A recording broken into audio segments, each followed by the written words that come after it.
أي بني اسمع وصايا جمعت حكما خصت بها خير الملل اطلب العلم ولا تكسل فما أبعد الخير على أهل الكسل واحتفل للفقه في الدين ولا تشتغل عنه بمال وخول واهجر النوم وحصله فمن يعرف المطلوب يحقر ما بذل لا تقل قد ذهبت أربابه كل من سار على الدرب وصل في ازدياد العلم رغام العدا وجمال العلم إصلاح العمل جمل المنطق بالنحو فمن يحرم الإعراب بالنطق اختبل انظم الشعر ولازم مذهبي في اضطراح الرفد لا تبغي النحل.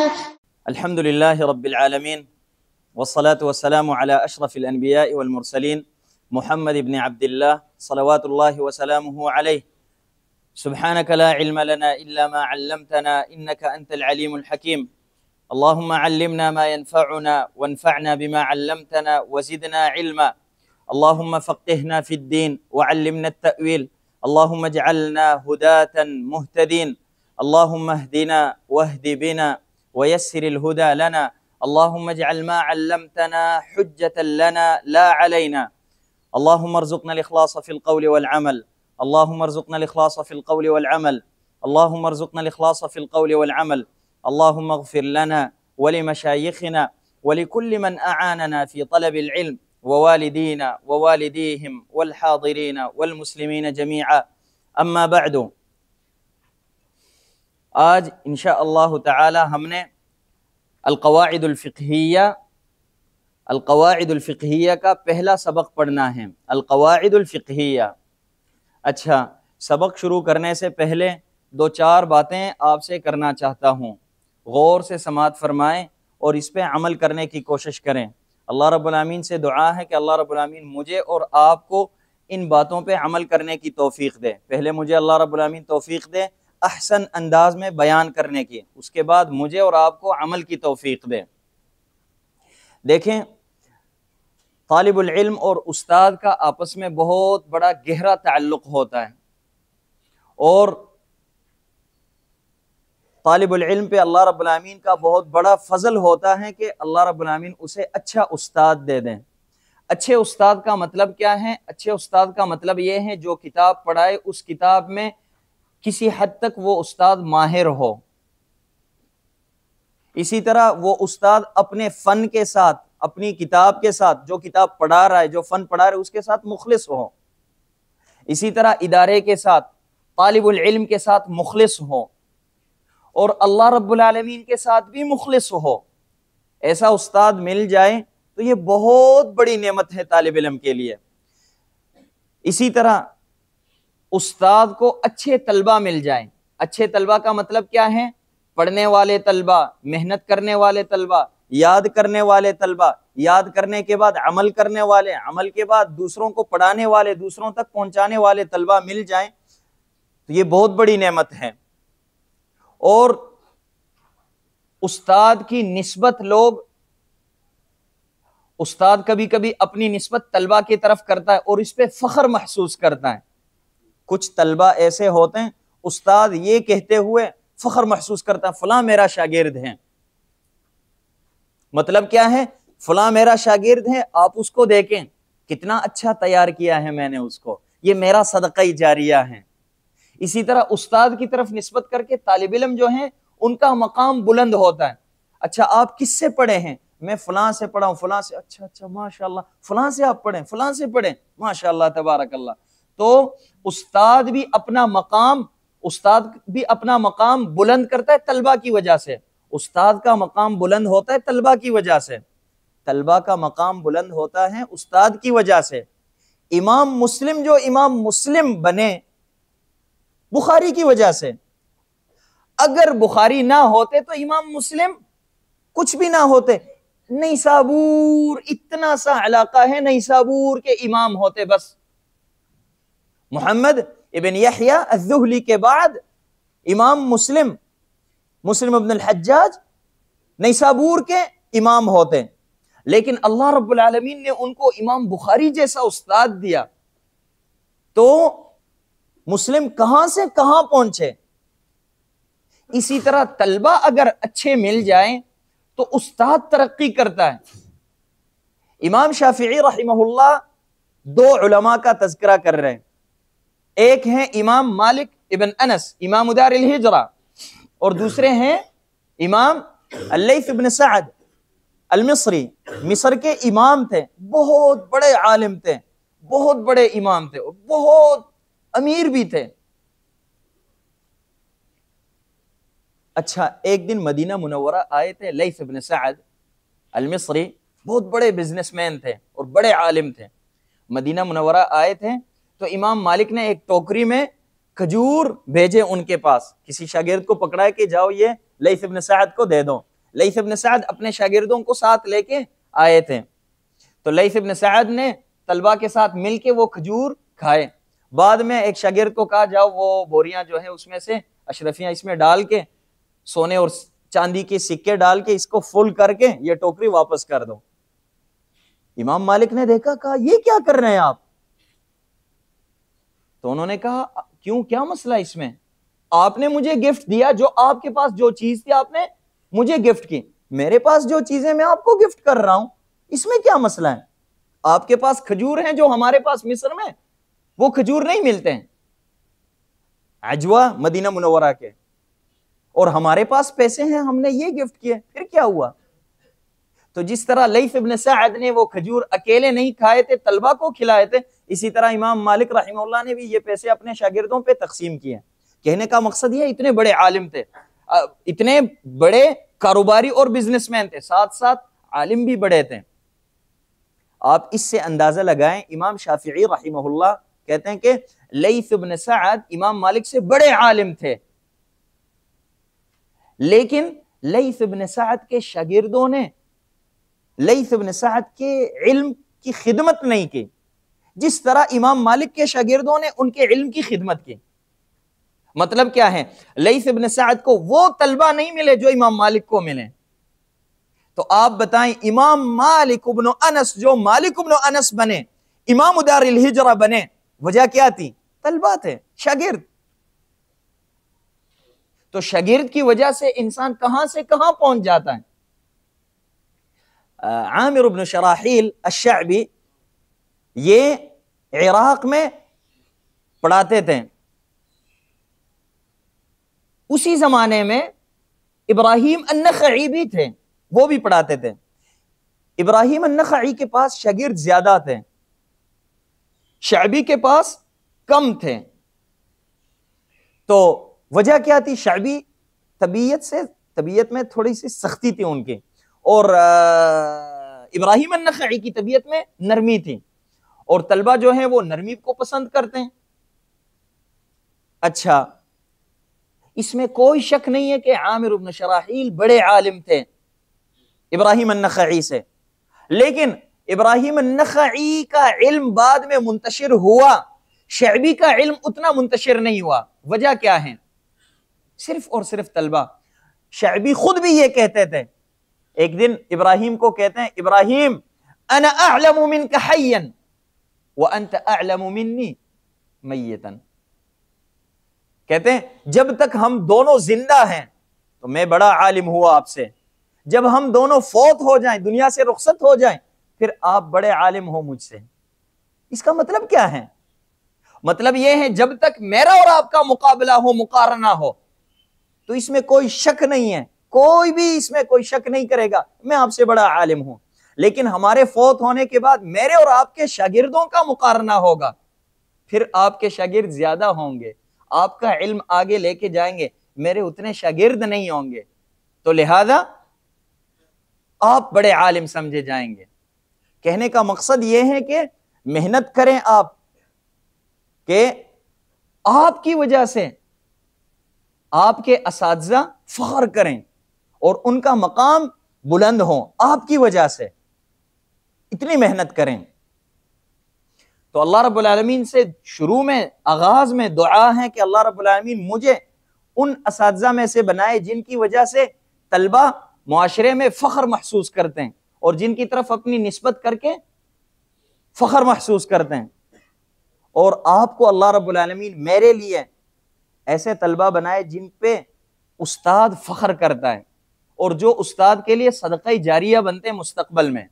ہم نے کہا تھا قواعد فقہیہ شروع کرنے سے پہلے 2-4 باتیں ہم نے کرنی ہیں۔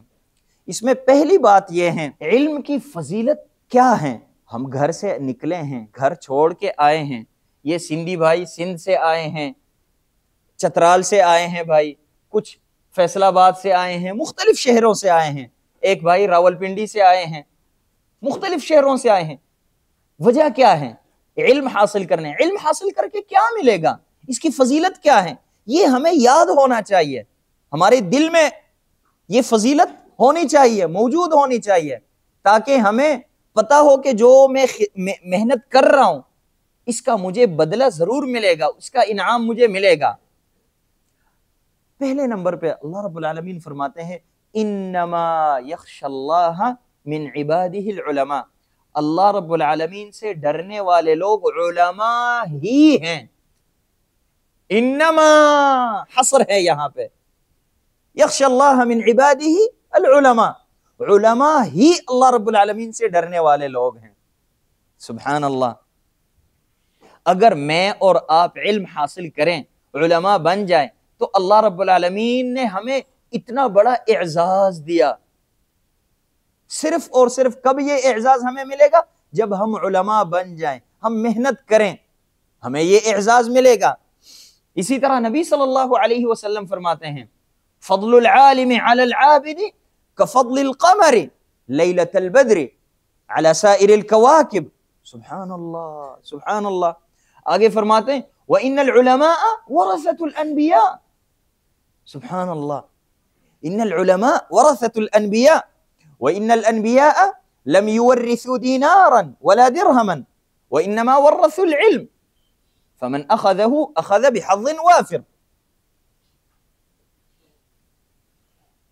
اچھا، اسی طرح ہم مسجد میں آ کے پڑھتے ہیں، یہاں پہ گھر چھوڑ کے مسجد میں آئے ہیں، مدرسے میں آئے ہیں پڑھنے کے لیے، یہ کوئی آسان کام نہیں ہے۔ اس کے بارے میں نبی صلی اللہ علیہ وسلم فرماتے ہیں مجتمع قوم، جس طرح ہم جمع ہوئے یہاں پہ، نبی صلی اللہ علیہ وسلم فرماتے ہیں اللہ رب العالمین ہمیں اس حدیث کا مصداق بنائے، غور سے سماعت فرمائیں۔ مجتمع قوم فی بیت من بیوت اللہ یتلون کتاب اللہ ویتدارسونہ،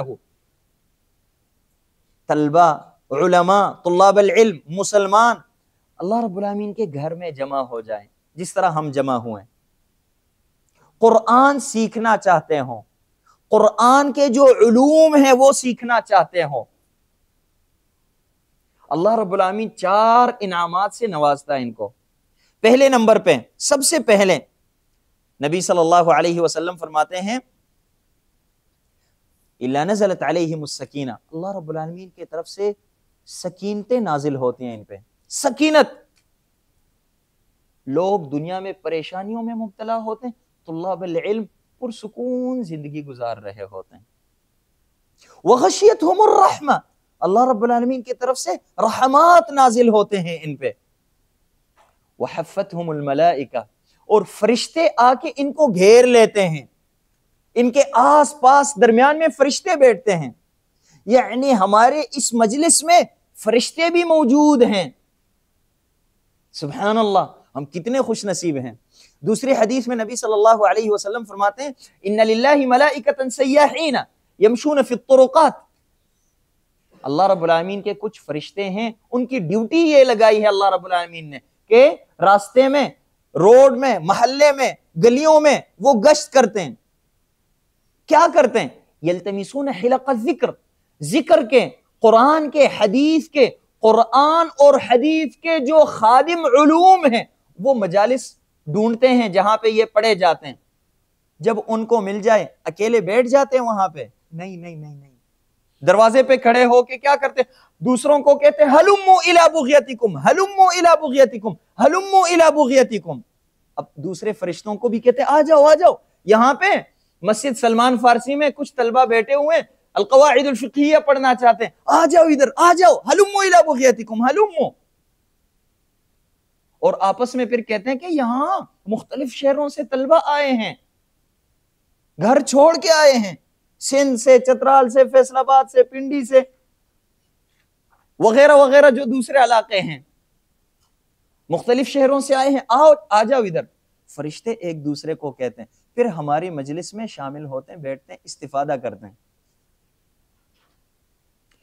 اور چوتھے نمبر پہ نبی صلی اللہ علیہ وسلم فرماتے ہیں سب سے بڑا انعام ان کو یہ ملے گا، وَذَكَرَهُمُ اللَّهُ فِي مَنْ عِنْدَهُ، یا سلام، وَذَكَرَهُمُ اللَّهُ فِي مَنْ عِنْدَهُ، اللہ رب العالمین میرا اور آپ کا تذکرہ ملائے اعلیٰ میں کرے گا، فرشتوں کی مجلس میں کرے گا کہ دیکھو فلاں میرا بندہ گھر چھوڑ کے آیا ہے، دیکھو فلاں میرا بندہ فلاں جگہ سے آیا ہے، فلاں میرا بندہ اس کے پاس کرایہ بھی نہیں تھا، کسی سے لے کے آیا ہے، فلاں میرا بندہ شادی شدہ ہے، اپنی بیوی کو چھوڑ کے، بچے کو چھوڑ کے یہاں پڑھنے کے لیے آیا ہے۔ اللہ رب العالمین اس طرح طالب العلم پہ فخر کرتا ہے فرشتوں کی مجلس میں۔ جب اللہ رب العالمین کسی کا تذکرہ کریں تو اس کا مقام فرشتوں کے دل میں پیدا نہیں ہوگا؟ جب فرشتوں کے دل میں مقام پیدا ہو جائے اس کا، اور ہم چاہتے کیا ہیں؟ رب العالمین ہم سے راضی، رب العالمین کی نیک مخلوق ہم سے راضی، ہمارے لیے دعائیں کرتے رہیں گے۔ ابن حزم رحمہ اللہ فرماتے ہیں لو لم يكن من فضل العلم الا ان الجهال يهابونك ويجلونك، کہتے ہیں اگر علم کی کوئی فضیلت نہ ہوتی، صرف اور صرف یہ فضیلت ہوتی کہ جہال آپ سے گھبراتے ہیں اور علماء آپ کی عزت کرتے ہیں۔ کہتے ہیں جہال آپ سے ڈرتے ہیں اور آپ کی عزت کرتے ہیں، وَأَنَّ الْعُلَمَاءَ يُحِبُّونَكَ وَيُكْرِمُونَكَ، اور علماء آپ سے پیار کرتے ہیں، محبت کرتے ہیں، آپ کی عزت کرتے ہیں، لَكَانَ ذَلِكَ سَبَبًا فِي وُجُوبِ طَلَبِهِ، تو یہ سبب ہوتا کہ انسان، عقل مند انسان یہ علم حاصل کرے۔ کتنی بڑی بات ہے۔ جہال کی مجلس میں جہال کیا کہتے ہیں؟ خاموش ہو جاؤ، حافظ صاحب بیٹھے ہوئے ہیں، قاری صاحب بیٹھے ہوئے ہیں، مولوی صاحب بیٹھے ہوئے ہیں، خاموش ہو جاؤ۔ اور علماء آپ کی عزت کرتے ہیں، بڑی بات ہے۔ فَكَيْفَ بِسَائِرِ فَضَائِلِهِ فِي الدُّنْيَا وَالْآخِرَةِ، کہتے ہیں اس کے ساتھ ساتھ کئی فضائل ہیں اس کے، دنیاوی اور اخروی۔ تو اس لیے طالب العلم کو چاہیے کہ اس فضیلت کو مد نظر رکھے، مجھے اور آپ کو چاہیے اس فضیلت کو مد نظر رکھیں، چند باتوں کا ہم خیال رکھیں۔ پہلے نمبر پہ اپنے اندر ہم اخلاص پیدا کریں، علم حاصل کرنا چاہتے ہیں ہم اپنے اندر اخلاص پیدا کریں۔ اخلاص اگر عمل میں نہ ہو، عمل جتنا بھی اچھا ہو، وہ عمل اللہ رب العالمین کے نزدیک قابل قبول نہیں ہے۔ بس اتنا ہی قابل قبول نہیں ہے، نہیں نہیں نہیں نہیں نہیں، اتنا ہوتا تو یہ بہت بڑی بات ہوتی، بہت اچھی بات ہوتی کہ عمل مردود ہوتا، نہیں نہیں، مردود نہیں، ساتھ ساتھ یہ انسان جہنم کا مستحق بن جاتا ہے، وہ عمل اس پہ وبال بن جاتا ہے۔ نبی صلی اللہ علیہ وسلم فرماتے ہیں من تعلم علما مما يبتغى به وجه اللہ، علم شرعی کوئی انسان حاصل کرے، لا يتعلمه الا ليصيب به عرضا من الدنيا لم يجد عرف الجنہ یوم القیامہ، قیامت والے دن جنت کی خوشبو بھی محسوس نہیں کر سکے گا یہ۔ اور آپ کو پتہ ہے جنت کی خوشبو کہاں تک انسان محسوس کر سکتا ہے؟ 70 سال کے فاصلے پہ، بلکہ اس سے زیادہ فاصلے پہ جنت کی خوشبو انسان محسوس کر سکتا ہے۔ مطلب یہ ہے یہ انسان، یہ مولوی صاحب جو اپنے علم حاصل کرنے میں مخلص نہیں ہے، یہ قاری صاحب، حافظ صاحب، جنت سے اتنا دور ہوگا، جہنم کے قریب ہوگا۔ نبی صلی اللہ علیہ وسلم نے 2 احادیث میں 3 بندوں کا تذکرہ کیا ہے۔ یہ حدیث غور سے سنیں، 2 احادیث میں 3 بندوں کا تذکرہ کیا ہے۔ 3 بندے ہیں جنہوں نے اخلاص کیا، اللہ رب العالمین کے لیے اخلاص کے ساتھ کام کیا، اللہ کی رضا کے لیے۔ 3 بندوں نے انہوں نے کام اتنے بڑے نہیں کیے، کام چھوٹے ہیں لیکن اخلاص ہے اس میں. دوسرے 3 بندے ہیں انہوں نے کام بڑے بڑے کیے لیکن اس میں اخلاص نہیں ہے. تو یہ لوگ اخلاص کی وجہ سے کہاں پہنچے، اور دوسرے جانب اخلاص نہ ہونے کی وجہ سے کہاں تک برباد ہوئے. نبی صلی اللہ علیہ وسلم فرماتے ہیں اول من تسعر بهم النار 3، سب سے پہلے جہنم کو بھڑکانے کے لیے جن لوگوں کو جہنم میں ڈالا جائے گا وہ 3 بندے ہیں. اللہ رب العالمین ہمیں ان میں سے نہ بنائے. یہ ہے کون بد نصیب؟ چور، ڈاکو، بدماش، قاتل؟ نہیں نہیں نہیں نہیں نہیں نہیں نہیں، ایسے لوگ نہیں ہیں. رجل استشہد، شہید، غازی صاحب، شہید صاحب قتال کرتے کرتے شہید ہو گیا. اسی طرح مولوی صاحب، عالم دین، قارئ القرآن، دن رات محنت کر کے قرآن پڑھ کے مدرسے میں رہ کے دنیا کی نعمتوں سے دور رہ کے جہنم میں سب سے پہلے اس کو ڈالا جائے گا. تیسرے نمبر پہ منفق انسان، وہ زکوٰۃ، فرضی زکوٰۃ بھی ادا کرتا رہا، نفلی صدقات بھی کرتا رہا،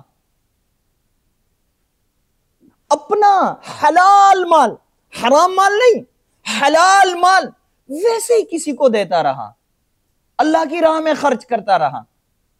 لیکن ان تینوں کو اجر کے بجائے جہنم میں پھینکا جاتا ہے. اور جہنم میں بھی عزت کے ساتھ نہیں، گھسیٹ کے، چہرے کے بل ان کو لٹا کے، پاؤں سے فرشتے پکڑیں گے، گھسیٹ کے اس کو جہنم میں پھینکیں گے. اعاذنا اللہ وإیاکم من هذا.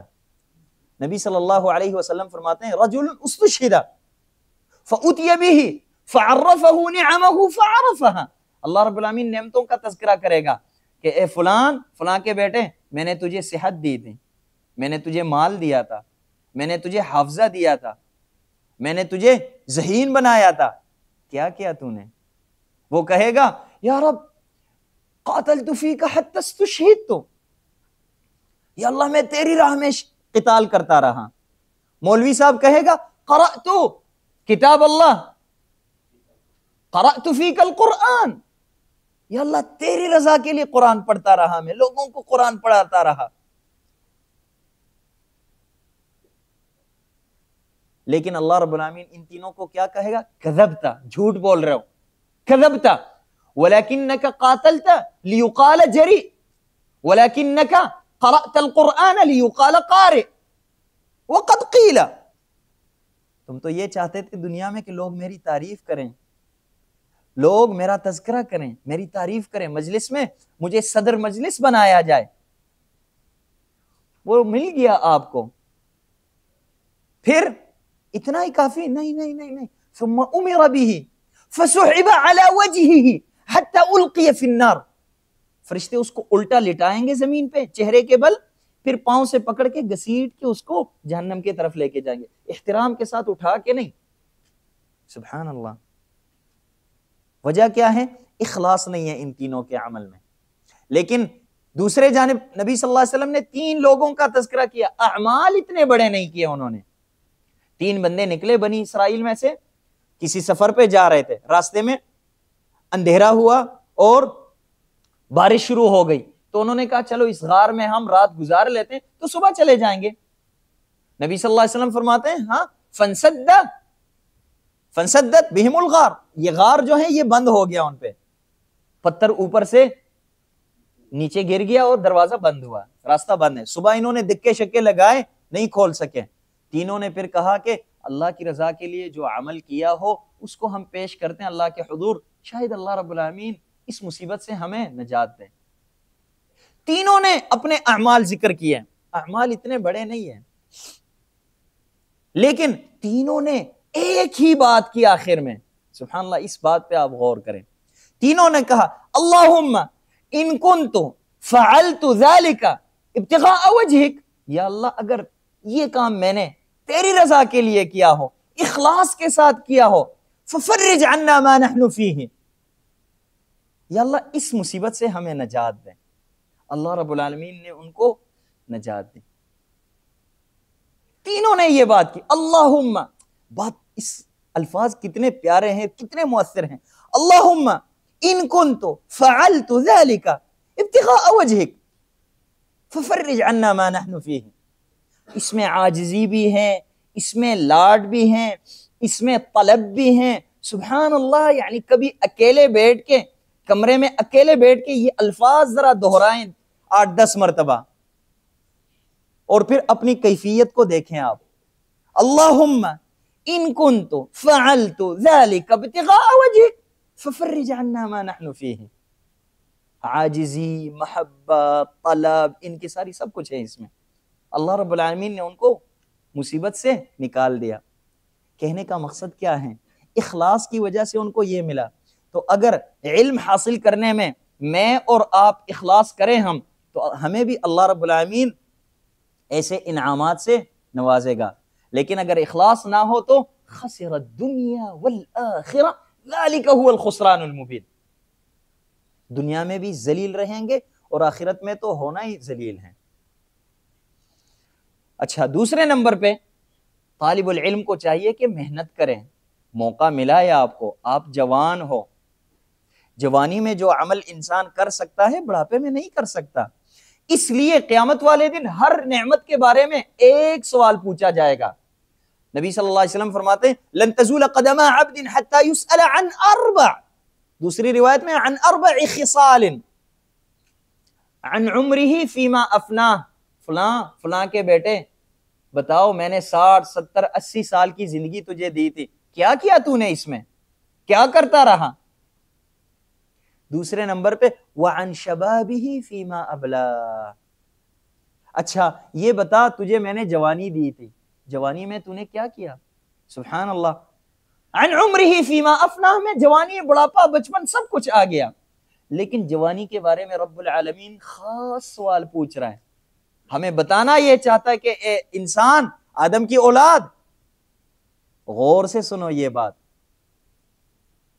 یہ بہت بڑی نعمت ہے. جوانی میں انسان کچھ بھی کرنا چاہے کر سکتا ہے. اللہ رب العالمین کا محبوب ترین بھی بن سکتا ہے، مبغوض ترین بھی بن سکتا ہے. لیکن بڑھاپے میں انسان اتنا نہیں کر سکتا. آپ دیکھیں تاریخ میں جو بھی بڑا کام کیا، بڑا کارنامہ کیا، جوانوں نے کیا. اصحاب کہف کے بارے میں اللہ رب العالمین فرماتے ہیں انہوں نے یہ کیا، یہ کیا، یہ کیا. آگے فرماتے ہیں اللہ رب العالمین انہم فتیۃ آمنوا بربہم وزدناہم ھدی. یہ لوگ، انہوں نے اتنے بڑے کام کیسے کیا؟ اوہ، نوجوان تھے وہ. پہلی بات یہ ہے نوجوان تھے یہ، اور ان کا ایمان بڑا مضبوط تھا. انہم فتیۃ آمنوا. تو انسان جوان ہو، ساتھ پختہ ایمان ہو، کچھ بھی کر سکتا ہے. بدر میں آپ دیکھیں، احد میں دیکھیں، جوانوں نے ہی قربانیاں دی. نبی صلی اللہ علیہ وسلم کے صحابہ کرام، بوڑھے، بچے، جوان، سارے جو ہیں ایک دوسرے سے سبقت کرتے تھے. لیکن جو کام جوانوں نے کیا وہ کام دوسرا نہیں کر سکتا.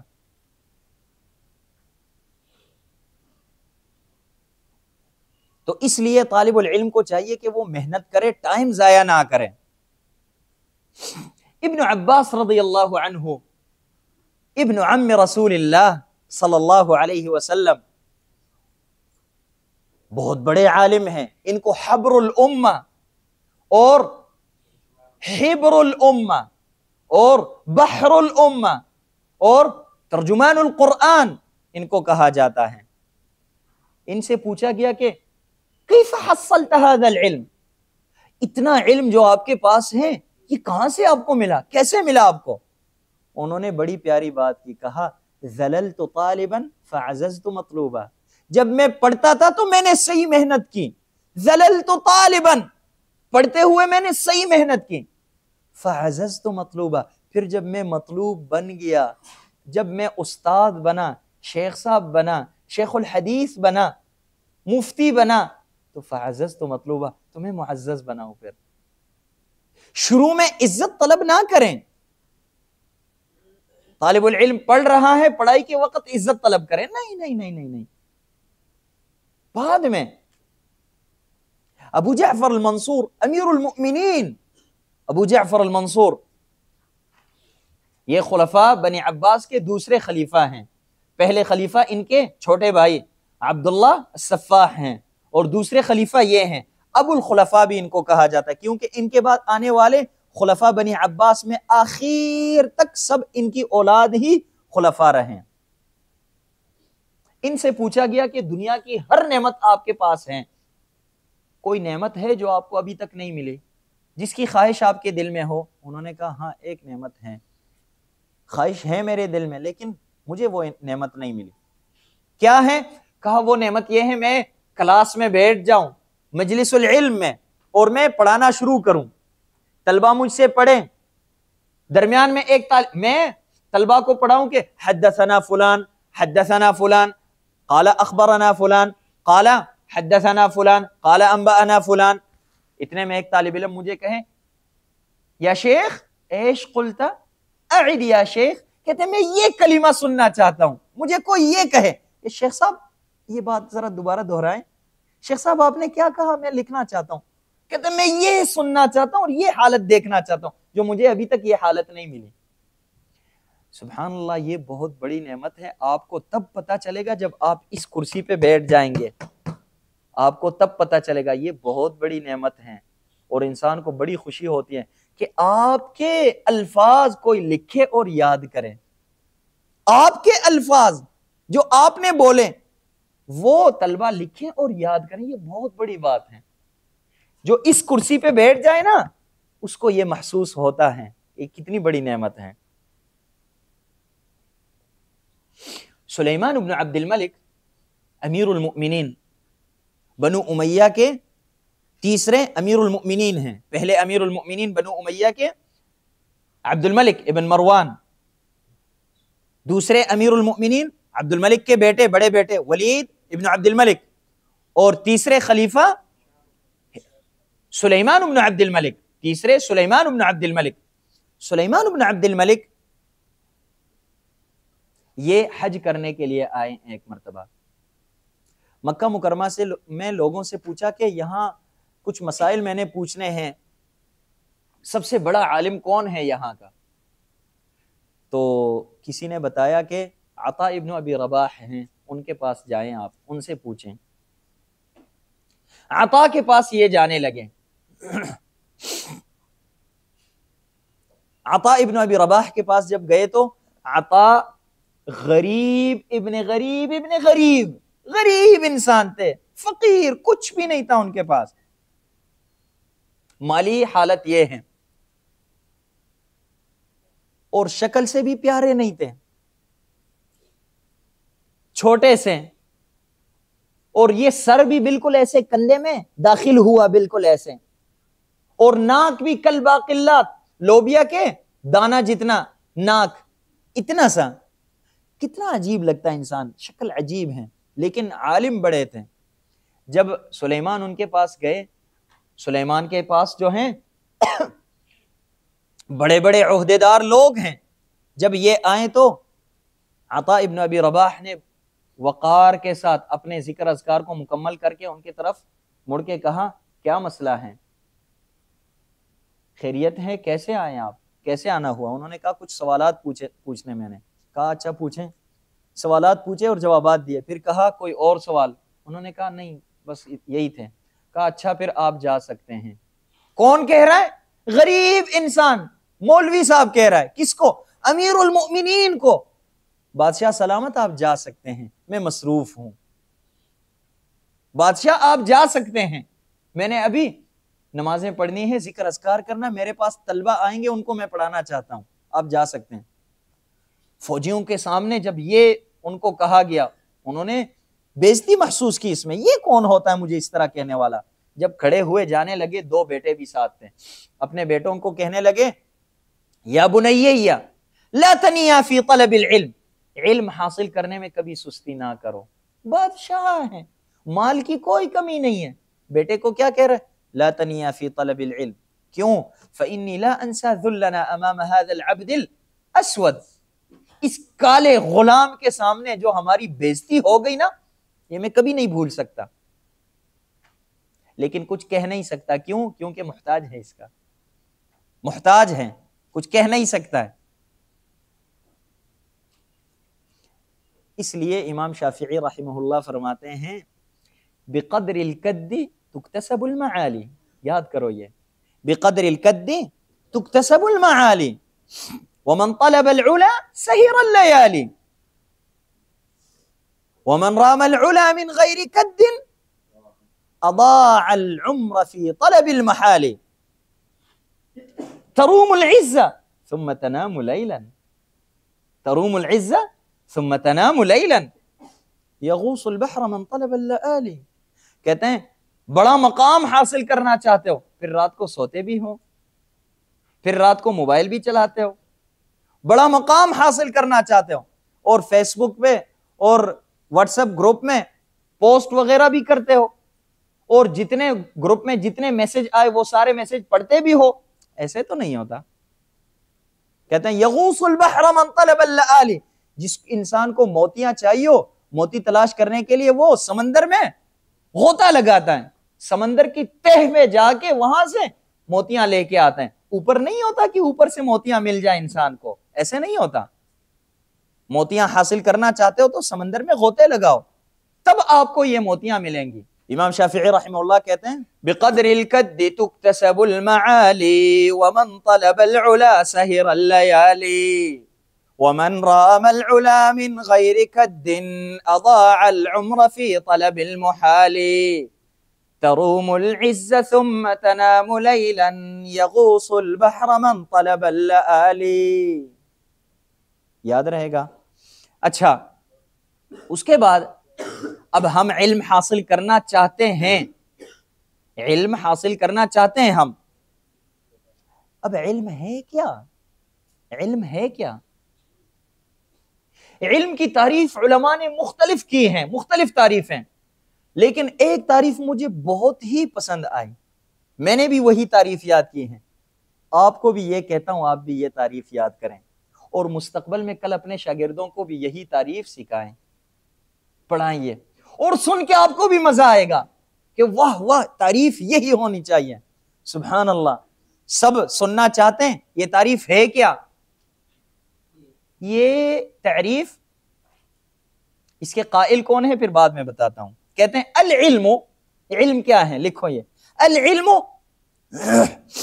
العلم نور فی قلب المؤمن، العلم نور فی قلب المؤمن مقتبس لیا گیا ہے من مصابیح مشکات النبوہ، مقتبس من مصابیح مشکات النبوہ.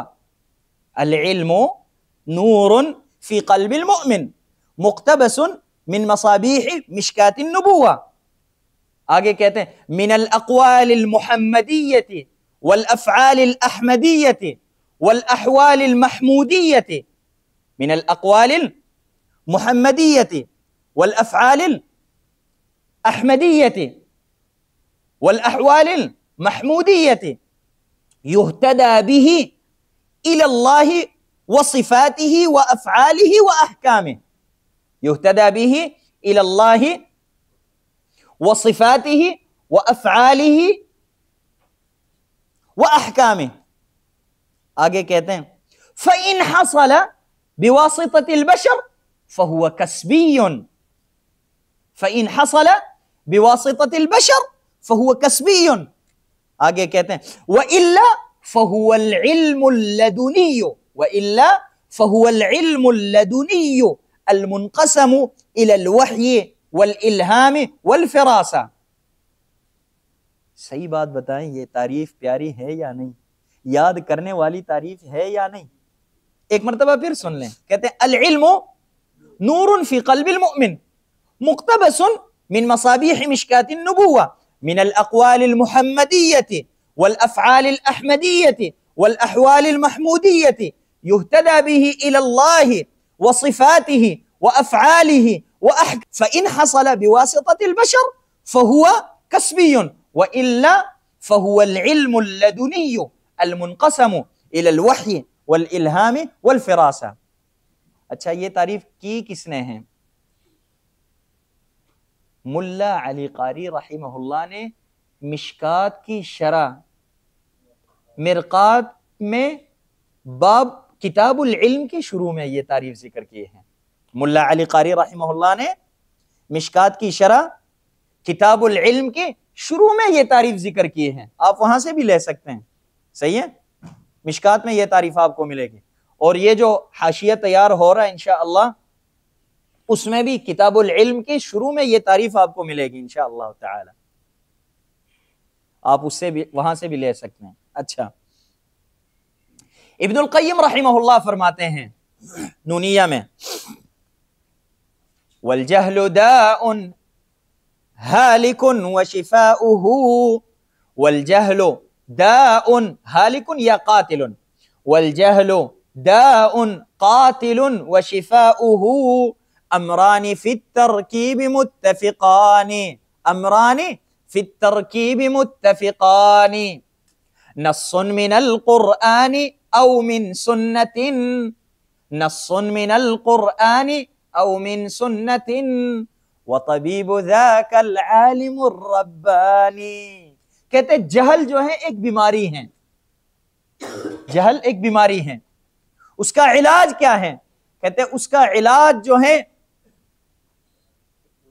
دو چیزیں ہیں, لیکن ان دونوں کو مکس کرنا پڑے گا. مکس کر کے دونوں ایک چیز بن جاتی ہیں. دونوں چیزوں کو مکس کر کے دونوں ایک بن جاتے ہیں. وہ ہے کیا؟ دونوں کو مکس کر کے دونوں کو ایک بنانا ہے. کہتے ہیں نص من القرآن او من سنت, دو چیزیں ہو گئی لیکن دونوں کو مکس کرنا ہے. یہ مکس کر کے مسائل نکالے گا کون؟ ہمیں سمجھائے گا کون؟ کہتے اس کے لیے ڈاکٹر کی ضرورت ہے. کوئی دوائی ڈاکٹر کے بغیر استعمال نہ کریں. اسی طرح قرآن اور حدیث کو بھی ڈاکٹر کے بغیر استعمال نہ کریں. قرآن اور حدیث کا ڈاکٹر کون ہے؟ وَطَبِيبُ ذَاكَ الْعَالِمُ الرَّبَّانِ, عالم ربانی ہو, اس کے مشورے کے مطابق یہ قرآن اور حدیث استعمال کریں اس بیماری کے لیے جو کہ جہالت ہے. یہ بات سمجھ شریف میں آئی؟ آگے تیسری بات ہے یہ علم حاصل کرنا علماء سے, اساتذہ سے علم حاصل کرنا, اساتذہ کے سامنے آگے بیٹھ کے علم حاصل کرنا. سلف صالحین کا طریقہ ہے یہ, صحابہ کرام کا طریقہ ہے یہ, محمد الرسول اللہ کا طریقہ ہے یہ. سمجھ آئی؟ نبی صلی اللہ علیہ وسلم فرماتے ہیں کہ انما بعثت معلما, مجھے معلم بنا کے بھیجا گیا ہے. مطلب کیا ہے؟ محمد الرسول اللہ کو معلم بنا کے بھیجا گیا تو صحابہ کرام کو شاگرد بنایا اللہ رب العالمین نے. اللہ رب العالمین مجھے اور آپ کو طریقہ سکھاتا ہے کہ معلم اور طالب العلم کیسے ہونا چاہیے. اللہ رب العالمین نے یہ طریقہ ہمیں اللہ رب العالمین کہہ کے بھی سکھا سکتے تھے, لیکن اللہ رب العالمین نے ہمیں پریکٹیکل یہ طریقہ سکھایا. کیسے؟ اللہ رب العالمین نے اپنے حبیب صلی اللہ علیہ وسلم کو استاد بنایا اس پریکٹیکل عملی طریقے میں, اور اپنے محبوب فرشتے کو جبریل کو شاگرد بنا کے بھیجا کہ جاؤ محمد رسول اللہ کے پاس, طلبہ صحابہ کرام سیکھیں, قیامت تک آنے والے سارے لوگ سیکھیں کہ علم حاصل کرنے کا طریقہ کیا ہے. جبریل علیہ السلام آئے, جس کو حدیث جبریل کہتے ہیں, نبی صلی اللہ علیہ وسلم کے پاس آئے اور نبی صلی اللہ علیہ وسلم کے پاس احترام کے ساتھ وغیرہ وغیرہ وغیرہ وغیرہ. وہ حدیث بطولہ وعرضہ آپ کو یاد ہے, مشکات میں پڑھ چکے ہیں آپ. مشکات میں پہلی ہے یا دوسری ہے؟ پہلی ہے یا دوسری ہے؟ پہلی انما الاعمال بالنیات ہے, دوسری حدیث ہے. مسلم کی پہلی روایت ہے یہ. مشکات والے نے کیا کیا؟ بخاری کی پہلی روایت کو پہلے ذکر کیا, مسلم کی پہلی روایت کو اس کے بعد دوسرے نمبر پہ ذکر کیا. اچھا, تو جبریل نے کیا کیا؟ جبریل نے یہ طریقہ سکھایا مجھے اور آپ کو کہ آپ عالم دین بننا چاہتے ہو, استاد کے پاس آ کے ان کے سامنے بیٹھ کے احترام کے ساتھ علم حاصل کرو. اور آپ اس حدیث کے فوائد حاصل کرنا چاہتے ہیں, موطا کی کلاس جب ہوتی تھی اس میں ہم نے اس حدیث کی یعنی تفصیل ذکر کی تھی اور کچھ فوائد ہم نے ذکر کیے تھے پہلے درس میں, میرے خیال میں موطا کی, یا دوسرے درس میں, دوسرے یا تیسرے میں. وہ آپ دیکھ سکتے ہیں, ویڈیو یوٹیوب میں موجود ہیں. اچھا, استاد سے علم حاصل کرنا، کتابوں سے نہیں۔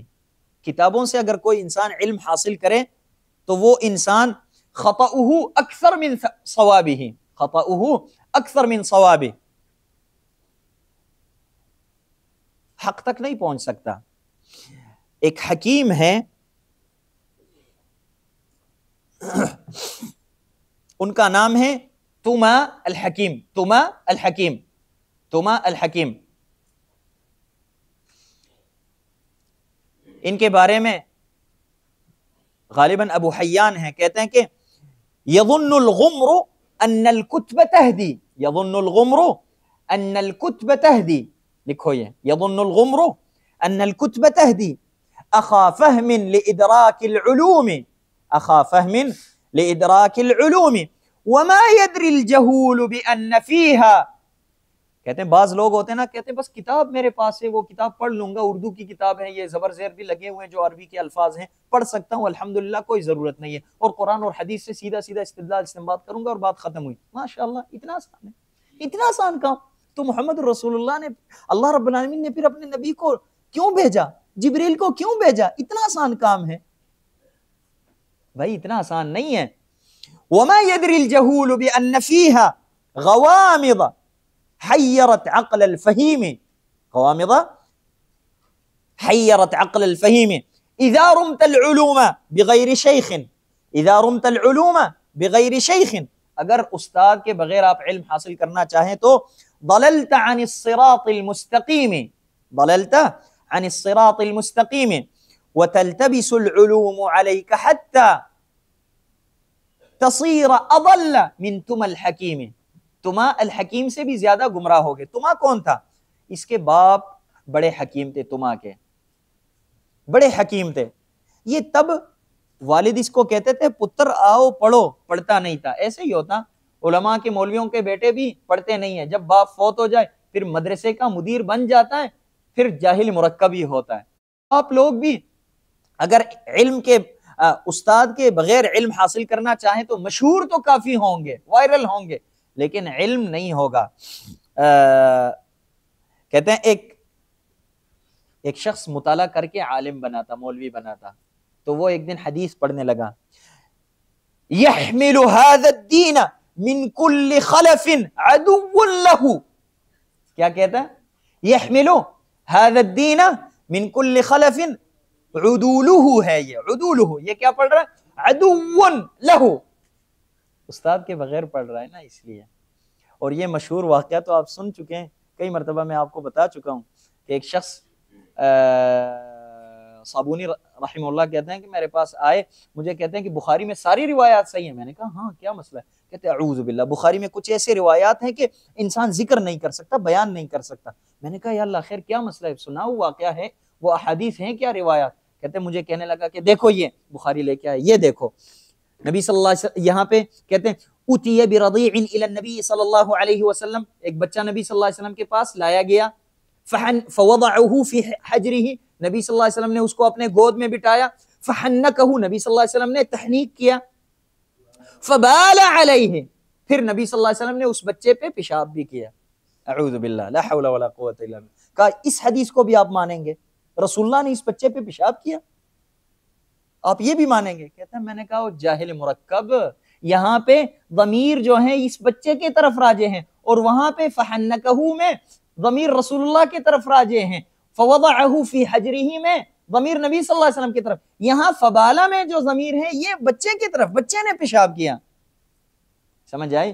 اور ایک شخص حدیث بیان کر رہا تھا، کہتے ہیں جو ہم نے پہلے بیان کی، ان للہ ملائکۃ سیاحین یمشون فی الطرقات یلتمسون حلق الذکر، لا حول ولا قوۃ الا باللہ، یلتمسون حلق الذکر۔ اب فرشتوں کا حلق الذکر کے ساتھ کیا تعلق ہے؟ سمجھ آئی؟ استاد کے بغیر جب انسان علم حاصل کرے تو پھر ایسا ہی ہوتا ہے۔ سمجھ آئی؟ یہ تو یا ابا عمیر ما فعل البعیر محمد بن یحییٰ الذہلی جب فوت ہوئے، بہت بڑے عالم تھے، نیسابور کے امام تھے، جب فوت ہوئے تو ان کے شاگرد وہاں پہ ان کے مسند پہ فائز ہو گئے اور لوگوں کو پڑھانے لگے، یا ابا عمیر ما فعل البعیر، یا ابا عمیر ما فعل النغیر۔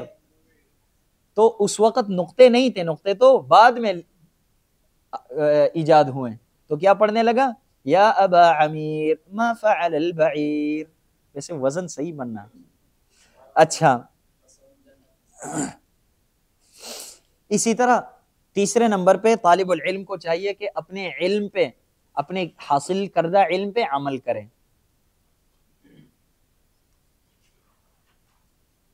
نبی صلی اللہ علیہ وسلم فرماتے ہیں یؤتی بالرجل یوم القیامت، ایک شخص کو قیامت والے دن پیش کیا جائے گا، فیلقی فی النار، اس کو جہنم میں پھینکا جائے گا. جہنم میں کئی لوگوں کو پھینکا جاتا ہے، لیکن اس شخص کا تذکرہ کیوں کر رہے رسول اللہ؟ کیونکہ اس میں کوئی خاص وصف ہیں، ایک خاص حالت ہیں. وہ کیا ہیں؟ فتندلق اقتاب بطنہ، اس کے آنتنیاں اور یہ ساری چیزیں باہر نکلیں گی. فیدور بها کما یدور الحمار علی الرحى، اپنی آنتنیوں پہ وہ پاؤں رکھتا ایسے ہی چکر لگاتا جائے گا، گھومتا رہے گا. فیجتمع الیہ اہل النار، جہنمی اس کے پاس جمع ہوں گے. منظر پہ آپ غور کریں، جہنم میں اپنے ہی پیٹ کے اندر جو چیزیں ہیں ان پہ پاؤں رکھ رہا ہے اور گول چکر لگا رہا ہے. لوگ پوچھیں گے فیقولون یا فلان ما لکا، کیا ہوا مولوی صاحب، کیا ہوا؟ الم تکن تأمرنا بالمعروف وتنہانا عن المنکر، آپ تو ہمارے خطیب تھے، آپ تو ہمارے مولوی صاحب تھے، نیکی کا راستہ آپ بتاتے تھے ہمیں اور غلط کاموں سے آپ ہمیں منع کرتے تھے، کیا ہوا، کیا مسئلہ ہے؟ تو وہ کہے گا بلا، ہاں ایسے ہی ہے، لیکن قد كنت آمر بالمعروف ولا آتیہ وانہا عن المنکر وآتیہ، میں نیکی کا راستہ تو لوگوں کو بتاتا تھا لیکن خود عمل نہیں کرتا تھا، برائی سے لوگوں کو منع کرتا تھا لیکن خود میں غلط کام کرتا تھا. تو میرے ساتھ اب یہ ہو رہا ہے. اچھا، آپ دیکھیں قرآن میں، حدیث میں ڈاکو کو، بدماش کو، قاتل کو، زانی کو، زناکار کو، بڑے سے بڑا گناہ کرنے والے کو، شرک کرنے والے کو قرآن اور حدیث میں کبھی گدھا یا کتا نہیں کہا گیا. لیکن عالم دین مولوی صاحب جو علم حاصل کرے اس پہ عمل نہ کرے اس کو گدھا بھی کہا گیا اور کتا بھی. مطلب یہ ہے کہ یہ مولوی صاحب علم حاصل کرے اس پہ عمل نہ کرے تو یہ زانی سے بھی بدتر ہیں اور ڈاکو سے بھی بدتر ہیں، گناہگار سے، گناہگار لوگوں سے بھی بدتر ہیں. اللہ رب العالمین فرماتے ہیں کہ مثل الذین حملوا التوراۃ ثم لم يحملوها كمثل الحمار، گدھے کی طرح ہے، یہ گدھا ہے یہ انسان. كمثل الحمار يحمل اسفارا. اور اسی طرح اللہ رب العالمین بلعام ابن باعورا کا تذکرہ کرتے ہیں. رب العالمین فرماتے ہیں وَاتْلُ عَلَيْهِمْ نَبَأَ الَّذِي آتَيْنَاهُ آيَاتِنَا فَانْسَلَخَ مِنْهَا فَأَتْبَعَهُ الشَّيْطَانُ فَكَانَ مِنَ الْغَاوِينَ وَلَوْ شِئْنَا لَرَفَعْنَاهُ بِهَا وَلَكِنَّهُ أَخْلَدَ إِلَى الْأَرْضِ فَمَثَلُهُ كَمَثَلِ الْكَلْبِ إِنْ تَحْمِلْ عَلَيْهِ يَلْهَثْ وَتَتْرُكْهُ يَلْهَث. تو اس کی مثال کتے جیسے ہیں، یہ کتا ہے یہ انسان. پہلے رب العالمین خود فرماتے آتیناہ آیاتنا، اس انسان کے پاس علم بھی تھا، اس کے پاس علم تھا لیکن بے عمل انسان تھا. اور پانچویں نمبر پہ طالب العلم کو چاہیے کہ اس علم کو نشر کرنے میں محنت کرے، کوشش کریں، اور ساتھ ساتھ علم کے ساتھ انسان مخلص ہو. اس علم کے ساتھ انسان مخلص ہو. اللہ رب العالمین فرماتے ہیں ان اللہ نبی صلی اللہ علیہ وسلم فرماتے ہیں ان اللہ وملائکتہ واہل السماوات والارضین حتی النملہ فی جحرها وحتی الحوت لیصلون علی معلم الناس الخیر. لوگوں کو علم دینے والا، علم سکھانے والے کے لیے مچھلیاں سمندر میں، سمندر کی تہ میں، اور پرندے ہوا میں، اور اسی طرح چینٹیاں اپنے بل میں، وہ دعائیں دیتے ہیں معلم الناس الخیر، جو لوگوں کو خیر سکھاتا ہو، دین سکھاتا ہو اس کو. اگر میں اور آپ بھی لوگوں کو دین سکھانے کی کوشش کریں تو اللہ رب العالمین ہمیں بھی اس کا اہل بنائے گا۔ عبداللہ ابن المبارک رحمہ اللہ فرماتے ہیں، یہ قول یاد کریں، کہتے ہیں لا اعلم بعد النبوۃ درجۃ افضل من بث العلم، لا اعلم بعد النبوۃ درجۃ افضل من بث العلم، علم نشر کرنے سے کوئی بڑا مقام اور بڑی فضیلت کا مجھے نہیں پتا، نبوت کے بعد جو سب سے بڑا مقام ہے اس انسان کا ہے جو علم کو آگے نشر کرتا ہو۔ تو علم کو نشر کرنے سے پہلے خود علم حاصل کرے انسان۔ اسی طرح ابن القیم رحمہ اللہ فرماتے ہیں من طلب العلم لیحیی بہ الاسلام، من طلب العلم لیحیی بہ الاسلام، اسلام کو زندہ رکھے، کیسے؟ خود عمل کرے، لوگوں کو سکھائے۔ فہو من الصدیقین ودرجتہ بعد درجۃ النبوہ، انبیاء کے بعد دوسرے سٹیپ پہ اس کا مقام ہے۔ علم نشر کرنے میں انسان مخلص ہو، اپنے علم کے ساتھ مخلص ہو۔ دیکھیں میری طرف دیکھیں، امام مالک رحمہ اللہ کے شاگرد، امام مالک کے کئی شاگرد تھے، بڑے بڑے شاگرد تھے، عبداللہ ابن وہب جیسے شاگرد تھے امام مالک کے، اور عبد الرحمن ابن القاسم جیسے، عبد الملک ابن الماجشون جیسے بڑے بڑے شاگرد تھے۔ لیکن آج جو امام مالک کا علم موجود ہے دنیا میں، وہ کس کے ذریعے موجود ہیں؟ یحییٰ ابن یحییٰ اللیثی۔ یہ عمر میں بھی اتنے بڑے نہیں تھے اور حافظہ بھی ان کا اتنا قوی نہیں تھا، اور ان کا جو نسخہ ہے وہ بھی اتنا زیادہ معتمد نہیں تھا جتنا دوسرے ہیں، لیکن ان کا نسخہ منتشر ہوا۔ وجہ کیا ہے؟ کبھی غور کیا ہے وجہ کیا ہے؟ کئی وجوہات ہیں، لیکن ان میں سے دو کا تذکرہ میں صرف کرتا ہوں۔ علم حاصل کرنے میں یہ مخلص تھے اور علم کو نشر کرنے میں مخلص تھے۔ یہ جب مدینہ منورہ آئے، یحییٰ ابن یحییٰ اللیثی، یحییٰ ابن یحییٰ اللیثی مدینہ منورہ میں آئے، مسجد نبوی میں پڑھ رہے تھے امام مالک سے، کسی نے کہا کہ ہاتھی آیا مدینہ منورہ میں، سارے لوگ چلے گئے، سارے طلبہ۔ امام مالک نے بھی کچھ نہیں کہا کہ طلبہ ہیں، انہوں نے کبھی ہاتھی کو دیکھا نہیں ہے، سنا ہے ہاتھی کے بارے میں، دیکھا نہیں ہے، چلو جانے دو، کوئی مسئلہ نہیں، سارے چلے گئے۔ ایک بچہ بیٹا ہوا ہے یحییٰ، کہا بیٹا آپ کو پتہ ہے یہ کہاں گئے؟ کہا ہاں مجھے پتا ہے۔ تو کہا آپ نے ہاتھی کو نہیں دیکھنا؟ کہا دیکھنا تو ہے، شوق میرا بھی ہے، تو پھر جاتے کیوں نہیں ہو؟ کہا جاتا اس لیے نہیں ہو، میں جب گھر سے نکل رہا تھا مجھے والدہ نے کہا، امی نے کہا ہے کہ بیٹا جاؤ امام مالک کے پاس، تو مجھے امی جی نے امام مالک کے پاس بیٹا علم حاصل کرنے کے لیے بھیجا ہے، مجھے ہاتھی دیکھنے نہیں بھیجا۔ سبحان اللہ، میں ہاتھی دیکھنے نہیں آیا ہوں، میں امام مالک سے استفادہ کرنے آیا ہوں، تو لہذا میں نے ہاتھی دیکھنے نہیں جانا۔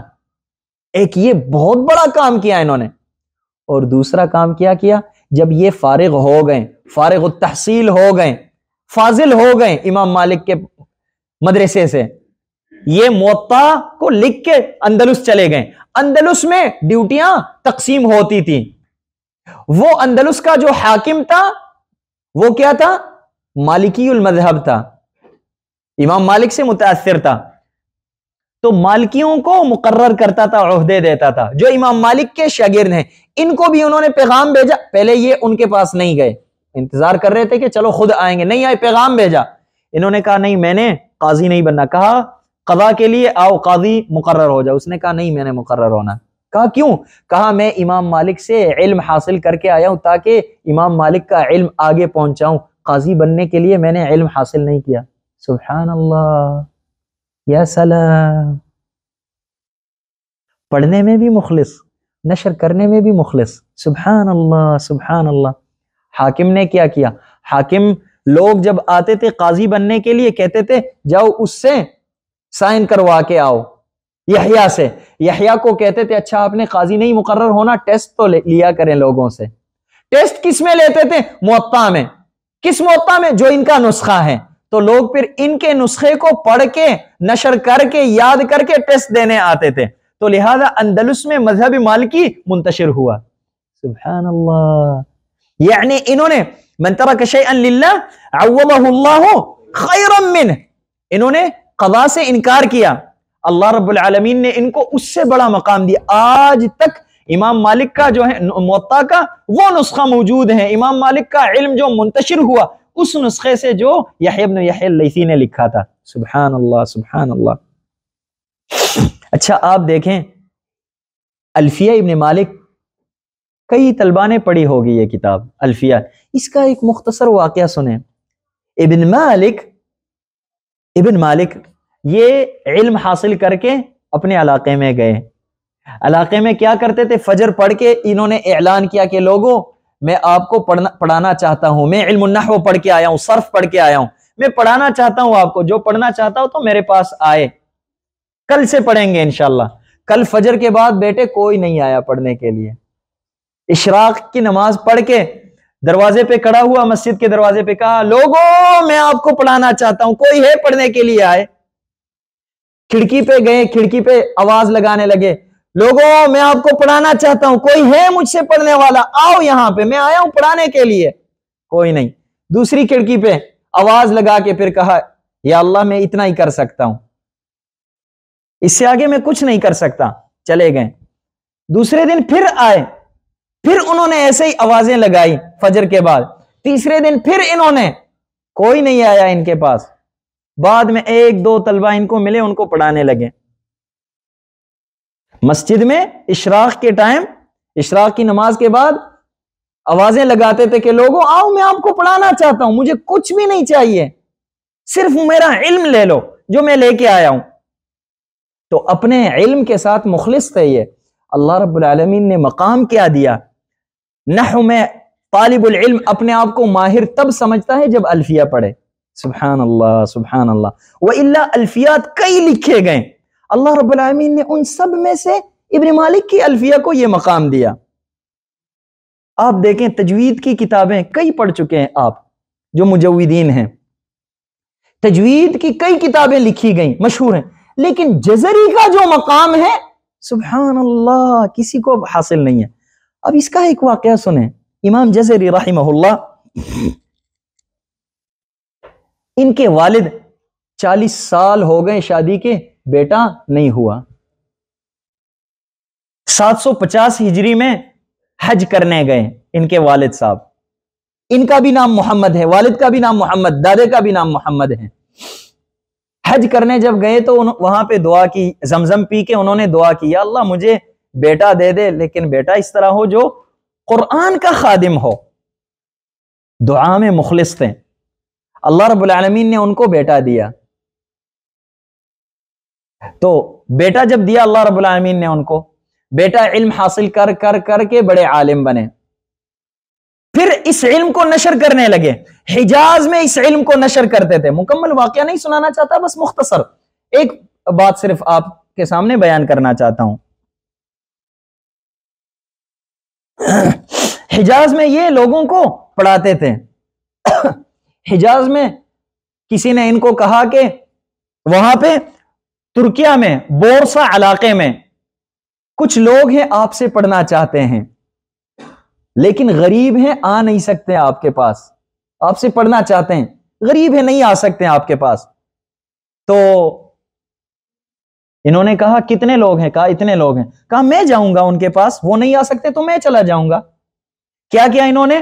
یہ حجاز سے وہاں جانے لگے، مصر سے ہو کے پھر وہاں ترکیہ پہنچے۔ انطاکیہ جب پہنچے تو رات انطاکیہ پہنچے۔ یہ انہی دنوں میں اسی وقت جو ہے ایک طالب العلم وہ بورسا سے نکلا تھا کہ میں نے حجاز جانا ہے ان سے پڑھنے کے لیے، میں پڑھنا چاہتا ہوں۔ انطاکیہ پہنچے، وہ مسجد میں انہوں نے نماز پڑھی، عشاء کی نماز۔ عشاء کی نماز کے بعد مسجد میں بیٹھے ہوئے تھے، ایک شخص نے پوچھا کہ آپ اجنبی ہو یہاں کے؟ کہا ہاں۔ کہا آؤ، اس طالب علم کو کہتے آؤ میرے ساتھ کھانا کھاؤ۔ کھانا جب کھلانے لگے تو ان کو کہا کہ آپ کو پتا ہے یہاں پہ بہت بڑے عالم آئے ہیں ہمارے پاس انطاکیہ میں۔ کہا کون ہیں؟ کہا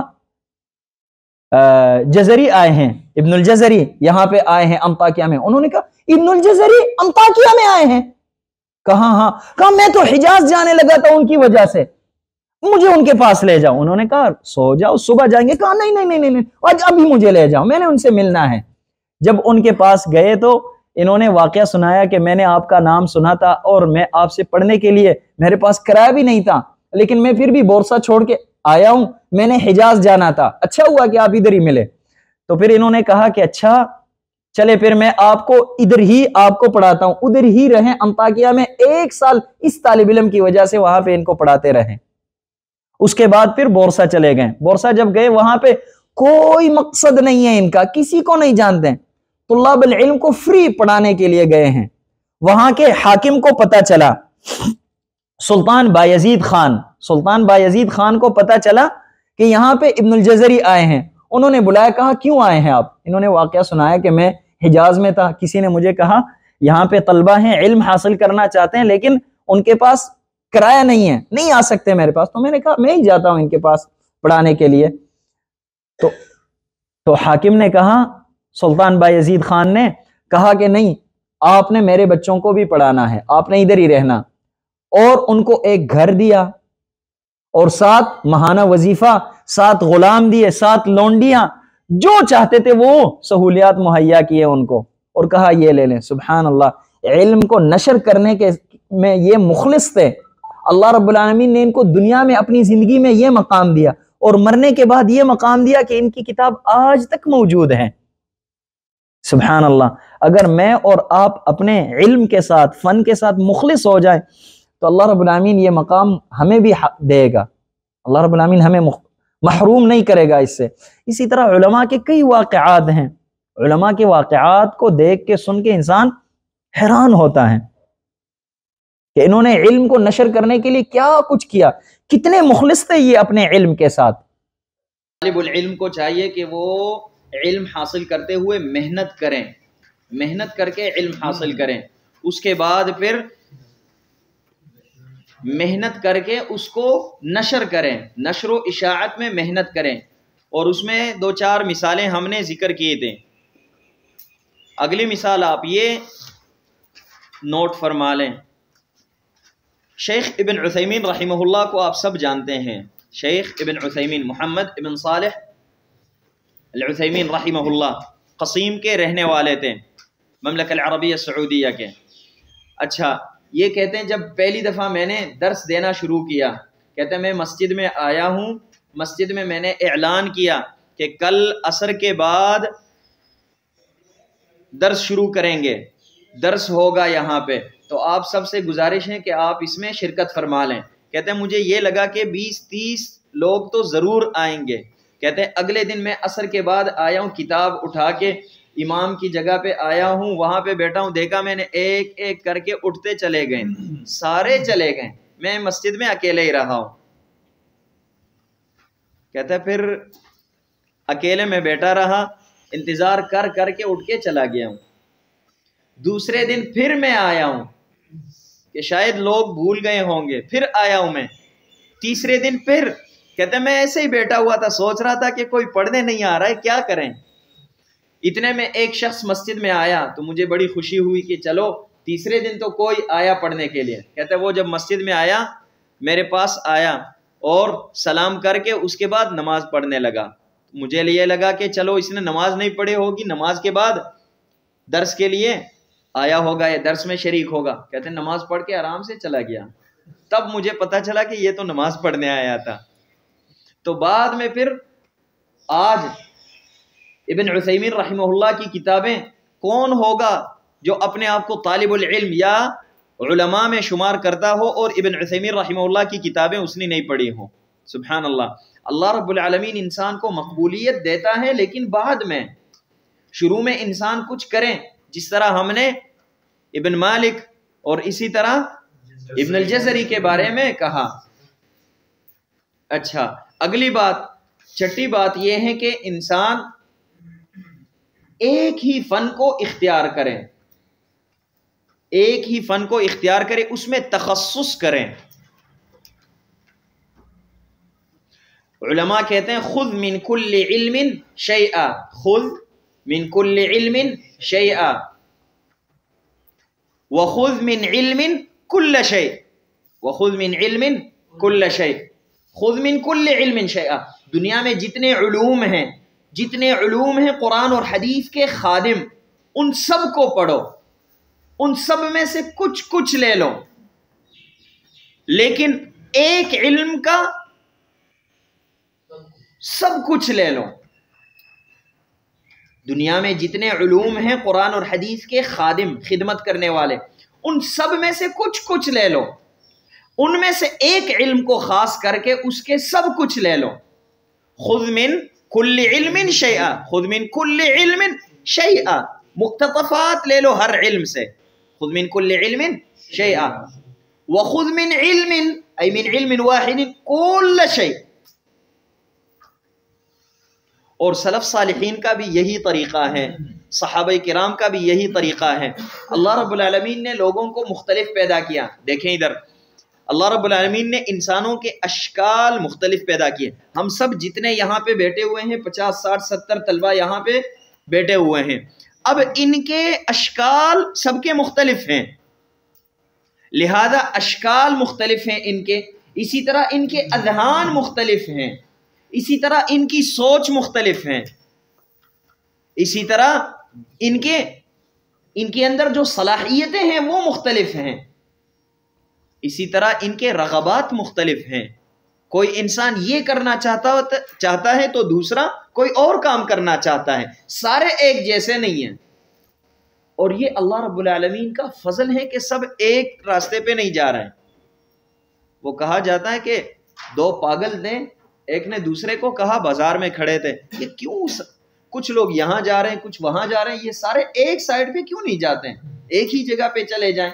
ایک پاگل نے کہا، دوسرے نے کہا وہ پاگل سارے اگر ایک طرف چلے جائیں تو یہ دنیا جو ہے وہ ایک سائڈ پہ الٹی ہو جائے گی، تو رہنے دو، کچھ ادھر ادھر بکھرے چل رہے ہیں تو دنیا برقرار ہے. سمجھ آئی؟ تو وہ تھے تو پاگل لیکن بات صحیح کی انہوں نے. تو دنیا کا نظام برقرار رہتا ہے اس طرح، کیونکہ ہر فن میں ہمیں متخصصین چاہیے. آپ صحابہ کرام کو دیکھیں، جب نبی صلی اللہ علیہ وسلم کے پاس لوگ آئے کہ اللہ کے نبی فیصلہ کرنا ہے، نبی صلی اللہ علیہ وسلم نے فرمایا میں امین هذه الامہ کو بھیجوں گا. امین هذه الامہ کس کو بھیجا؟ ابو عبیدہ عامر بن الجراح کو. اچھا، لأعطین الرایۃ غدا، ہاں علی رضی اللہ عنہ کو. اسی طرح جب مشورے کی بات آئی تو ابو بکر. یعنی ہر فن کے اپنے لوگ ہوتے ہیں، لکل فن رجال، ہر فن کے اپنے لوگ ہوتے ہیں. ایک شخص ہر فن مولا بن جائے تو سمجھو کہ اس کے پاس کچھ بھی نہیں ہے. آپ دیکھیں علماء کرام، امام بخاری جب کہا جائے تو ہمارے ذہن میں علم الحدیث آتا ہے، جب امام شافعی کہا جائے تو ہمارے ذہن میں اصول الفقہ آتا ہے، ابو حنیفہ کہا جائے تو ہمارے ذہن میں علم الفقہ آتا ہے، دوسرے علماء اس طرح وغیرہ وغیرہ. تو آپ کو بھی میری یہی نصیحت ہے کہ آپ کسی ایک فن کو، کسی ایک علم کو پکڑ کے اس کے تمام اجزاء کو حاصل کرنے کی کوشش کریں، اور آپ اپنے آپ کو دیکھیں کہ میں کس میں آگے ترقی کر سکتا ہوں، یا معاشرے میں کس چیز کی زیادہ ضرورت ہے، کس چیز میں ترقی کر سکتا ہوں یا معاشرے میں کس چیز کی ضرورت ہے. تو ابھی تک آپ نے جس چیز کا سوچا ہو اسی میں آپ تخصص کریں، متخصص بنیں، آپ اسی میں آگے قدم بڑھائیں. لیکن اگر ابھی تک آپ نے نہیں سوچا ہو تو میں آپ کو ایک مشورہ دیتا ہوں کہ اصول الفقہ ہی پڑھو. اصول الفقہ بجمیع انواعہ، اس میں قواعد فقہیہ، قواعد اصولیہ، مقاصد شرعیہ اور ضوابط فقہیہ وغیرہ وغیرہ، یہ سارے الاشباہ والنظائر وغیرہ وغیرہ، فروق فقہیہ، یہ سب کچھ آئے گا انشاءاللہ. یہ کل یا پرسوں پڑھیں گے یہ ساری چیزیں، اصول الفقہ کے جتنے انواع ہیں. اس کا فائدہ کیا ہے؟ کیوں میں آپ کو یہ مشورہ دے رہا ہوں؟ اس کے بہت سارے فوائد ہیں. دیکھیں امام شافعی رحمہ اللہ 150 میں پیدا ہوئے اور 204 میں فوت ہوئے. 150 میں پیدا ہوئے، 204 میں پیدا ہوئے. امام 204 میں فوت ہوئے. ہاں، امام شافعی رحمہ اللہ کے زمانے میں کچھ علماء کرام موجود تھے دوسرے بھی. امام شافعی رحمہ اللہ اصول الفقہ پڑھاتے تھے. غزہ میں پیدا ہوئے، 150 میں غزہ میں پیدا ہوئے. پھر یتیم تھے، یہ والد فوت ہوئے تھے، تو والدہ جو ہے جب ان کی عمر 4 سال تھی، والدہ ان کو مکہ مکرمہ لے کے آئی تاکہ یہ یہاں پہ علماء کے پاس آئے اور قرآن اور حدیث کی تعلیمات حاصل کریں. والدہ نے یہ سوچا یہاں پہ لے کے آئے. سبحان اللہ. دیکھیں آپ امام ابو حنیفہ رحمہ اللہ ان کے والد بھی فوت ہوئے تھے, یتیم تھے یہ بھی. مالک یہ بھی یتیم تھے. شافعی یتیم. احمد یتیم. ائمہ اربعہ چاروں ایتام تھے, اور والدہ کی محنت کی وجہ سے یہ اتنے بڑے بڑے علماء بنے. تو اس لیے علماء کہتے ہیں کہ شادی کرنے سے پہلے انسان کو چاہیے کہ وہ سوچ سمجھ کے شادی کریں, کیونکہ آپ اپنی اولاد کے لیے مربی گھر لے کے آ رہے ہیں. تو مربی صرف مربی کے چمڑے کو نہ دیکھیں. آج کل جس طرح نوجوان کیا کہتے ہیں, لڑکی چاہیے کیسی ہو, صفراء فاقع لونھا تسر الناظرین. صفراء فاقع لونھا تسر الناظرین. بنی اسرائیل کے وہ گائے کے جو صفات تھے وہ صفات ہونی چاہیے اس لڑکی میں جس سے شادی کرنا چاہتا ہے یہ نوجوان. صرف چمڑے کو دیکھتے ہیں. تو آپ اپنی اولاد کے لیے مربی لے کے آنا چاہتے ہیں, صرف چمڑے والے مربی کو نہ لے کے آئیں. چمڑا سفید ہو, باقی جس طرح ہو اندر جتنا گند ہو کوئی مسئلہ نہیں ہے. نہیں, آپ اندر جوہر کو دیکھیں, جوہر ہے کیا. یہ بات سمجھ آئی؟ تو آپ کی اولاد بھی نیک ہوگی. تو امام شافعی رحمہ اللہ کے زمانے میں کچھ علماء تھے, ان میں سے 3 علماء کا ہم تذکرہ کرتے ہیں. ایک امام احمد بن حنبل رحمہ اللہ. امام احمد 164 میں پیدا ہوئے اور 241 میں فوت ہوئے. ان کے دوست ہیں بچپن کے دوست, ان کے بچپن کے دوست ہیں اسحاق بن راہوی. اسحاق بن راہوی امام احمد سے مکمل 3 سال پہلے پیدا ہوئے, 3 سال پہلے فوت ہوئے. 3 سال پہلے پیدا ہوئے اور 3 سال پہلے فوت ہوئے. لہذا امام اسحاق کب پیدا ہوئے؟ 161 میں, اور فوت کب ہوئے؟ 238 میں. 238 میں فوت ہوئے. اچھا, اسی طرح امام احمد کے ایک اور دوست ہیں بچپن کے جن کا نام ہے یحییٰ ابن معین. یہ 158 میں پیدا ہوئے, 158 میں پیدا ہوئے اور 233 میں فوت ہوئے. 158 میں پیدا ہوئے, 233 میں فوت ہوئے. یعنی زفر بن الحذیل سے 1 سال چھوٹے ہیں یہ. اسی طرح اوزاعی سے بھی 1 سال چھوٹے ہیں, وہ 157 میں پیدا ہوئے. اچھا, امام شافعی رحمہ اللہ, ان کا واقعہ سنو. امام شافعی رحمہ اللہ مکہ مکرمہ میں اصول الفقہ پڑھاتے تھے لوگوں کو. 57 میں فوت ہوئے اوزاعی. میں نے کیا کہا؟ نہیں, اوزاعی 57 میں پیدا نہیں ہوئے, 57 میں فوت ہوئے. سفیان ثوری جو ہیں وہ 61 میں فوت ہوئے, اور ابو حنیفہ 50 میں فوت ہوئے, 150 میں. اوزاعی 157 میں, اور زفر بن الحذیل جو ہیں وہ بھی 157 میں فوت ہوئے, پیدا نہیں ہوئے. میں نے پیدا ہونے کا کہا نہیں, اخطأت انا. اچھا, امام شافعی رحمہ اللہ مکہ مکرمہ میں اصول الفقہ پڑھاتے تھے. یہاں پہ مکہ مکرمہ میں حج یا عمرہ کرنے کے لیے امام احمد بن حنبل اور اسحاق بن راہوی آئے. تب یہ نوجوان تھے احمد اور اسحاق. جب آئے, احمد بن حنبل نے دیکھا کہ ایک نوجوان مکہ مکرمہ میں مسجد الحرام میں کسی کو پڑھا رہا ہے. گئے وہاں پہ دیکھا تو اصول الفقہ پڑھا رہے تھے. بڑا ان کو اچھا لگا ان کا درس. واپس آ گئے, اسحاق کو کہا کہ اسحاق وہاں پہ ایک نوجوان ہے, بالکل کم عمر ہیں, وہ لوگوں کو کچھ پڑھاتا ہے اصول الفقہ, بہت اچھا علم ہے, چلیں اس سے استفادہ کرتے ہیں. اسحاق نے کہا اور رہنے دو, اس نوجوان کے پاس جانا, یہ ہمارا جتنا ہے, ہم سے تھوڑا ہی بڑا ہے. کتنا فرق ہے ان کی عمر میں؟ تقریباً 11 سال. اسحاق ابن راہوی سے 11 سال بڑا ہے یہ شافعی. تو کہا یہ ہمارا جتنا ہے, ہم نے اس سے نہیں پڑھنا, رہنے دو, یہ بڑے بڑے علماء ہیں, ان سے پڑھیں گے. احمد نے کہا کہ نہیں, آپ آئیں مجلس میں حاضر ہو جائیں, دیکھ لیتے ہیں, اگر مزہ آیا ہمیں تو بیٹھ جائیں گے, نہیں تو پھر چلے جائیں گے. اسحاق نے کہا چلیں صحیح ہے, کوئی حرج نہیں ہے, دوست کی بات ہے تو ماننی پڑے گی. تو احمد کے ساتھ گئے اسحاق.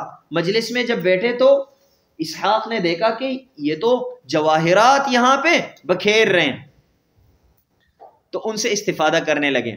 پھر دونوں عراق چلے گئے, اسحاق اور احمد.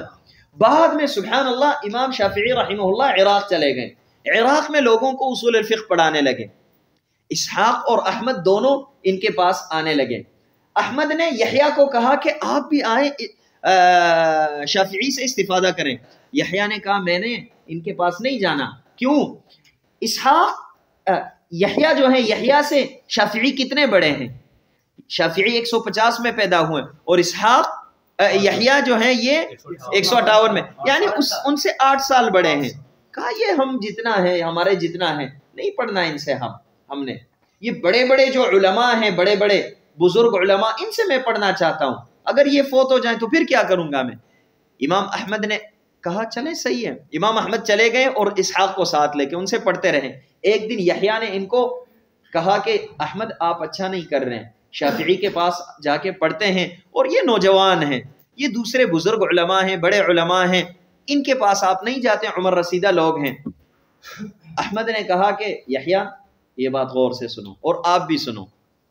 احمد نے یہ کہا کہ یحییٰ دیکھو آپ کی بات صحیح ہے، یہ علماء بڑے ہیں اور یہ نوجوان ہیں، لیکن اگر ان علماء کے علم سے میں محروم ہو جاؤں تو ان کے شاگردوں سے یہ علم میں لے سکتا ہوں، لیکن درمیان میں ایک واسطہ زیادہ ہوگا، بس یہ نقصان مجھے ملے گا، باقی یہ علم میں لے سکتا ہوں۔ لیکن اس نوجوان کا جو علم ہے اصول الفقہ، یہ ان کے فوت ہونے کے بعد میں نہیں لے سکتا ہوں، کیونکہ یہ کتابوں سے نہیں لیا جا سکتا ہے۔ اس طرح علم نہیں ہے کہ کتاب سے کوئی انسان لے لے، آپ کو کوئی نوٹ مل جائے، کسی کے نوٹس ہو وہ مل جائے اور اس سے آپ یہ علم لے لیں، یہ نہیں ہو سکتا۔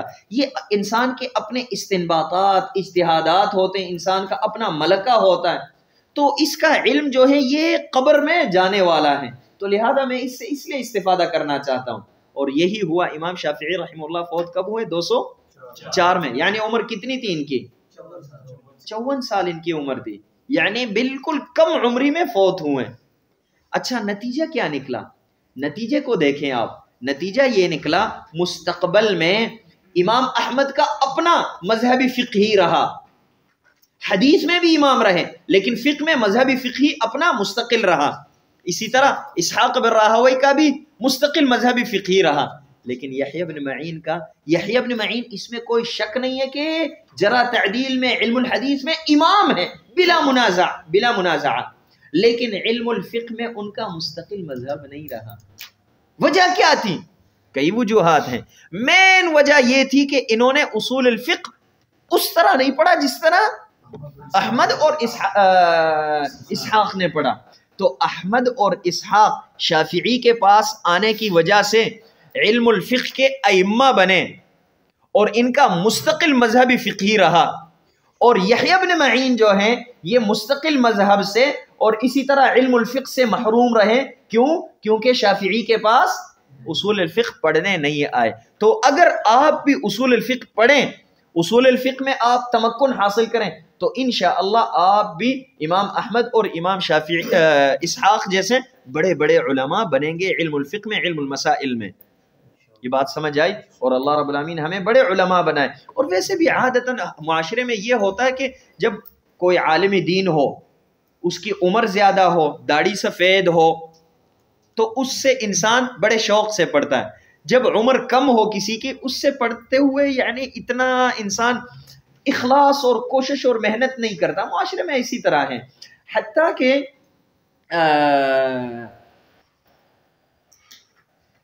عبد الرحمن ابن عوف رضی اللہ عنہ کے بیٹے ہیں، عبد الرحمن ابن عوف کے بیٹے ابو سلمہ ابن عبد الرحمن، یہ ابن عباس کے شاگرد تھے اور ابن عباس سے مختلف سوالات پوچھتے تھے، ابن عباس کو تنگ کرتے تھے۔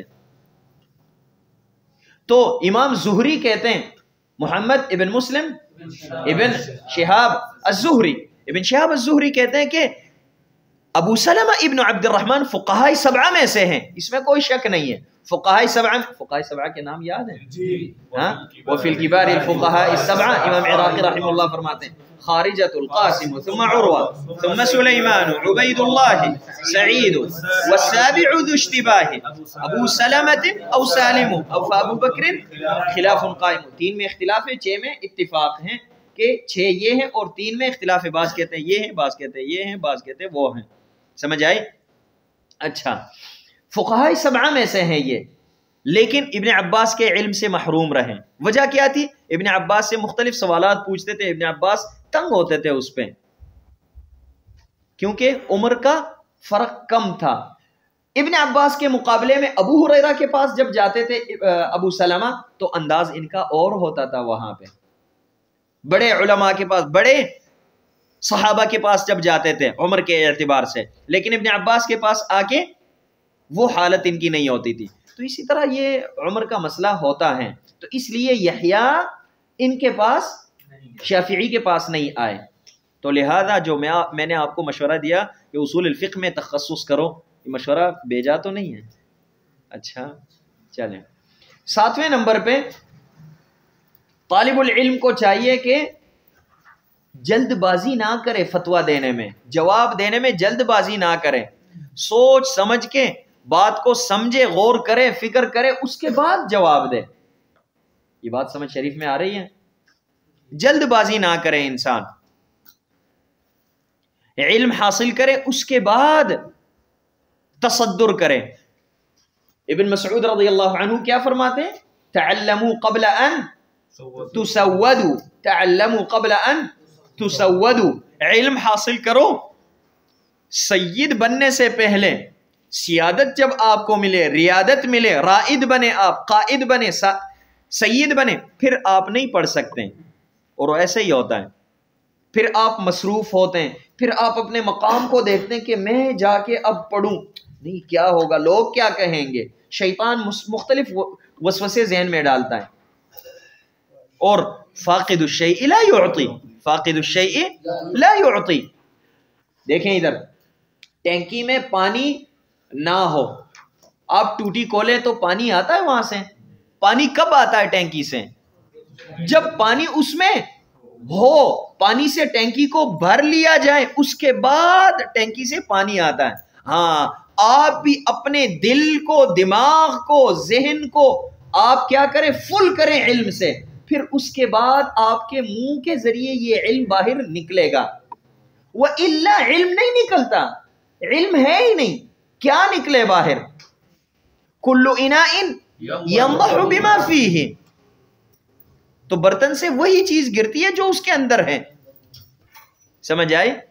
تو اس لیے علماء لا ادری کلمے کو اپنے لیے ضروری سمجھتے تھے اور ہر بات پہ لا ادری کہتے تھے.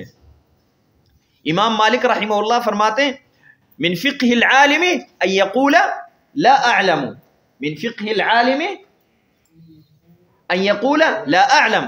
امام شعبی کہتے ہیں لا ادری نصف العلم، عامر بن شراحیل الشعبی کہتے ہیں لا ادری نصف العلم.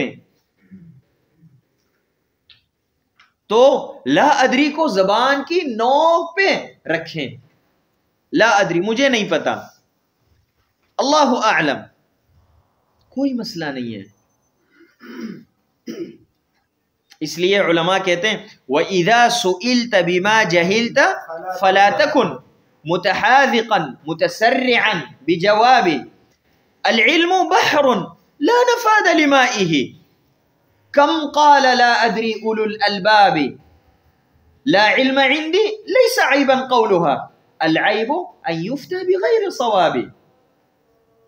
یاد ہوگا یہ وَإِذَا سُئِلْتَ بِمَا جَهِلْتَ فَلَا تَكُنْ مُتَحَاذِقًا مُتَسَرِّعًا بِجَوَابِ الْعِلْمُ بَحْرٌ لَا نَفَادَ لِمَائِهِ كَمْ قَالَ لَا أَدْرِي أُولُو الْأَلْبَابِ لَا عِلْمَ عِنْدِي لَيْسَ عَيْبًا قَوْلُهَا الْعَيْبُ أَنْ يُفْتَى بِغَيْرِ صَوَابِ.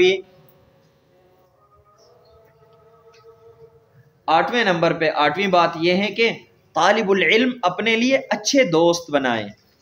دوست کا طالب العلم پہ بہت گہرا اثر ہوتا ہے. صرف طالب العلم نہیں، ہر انسان پہ.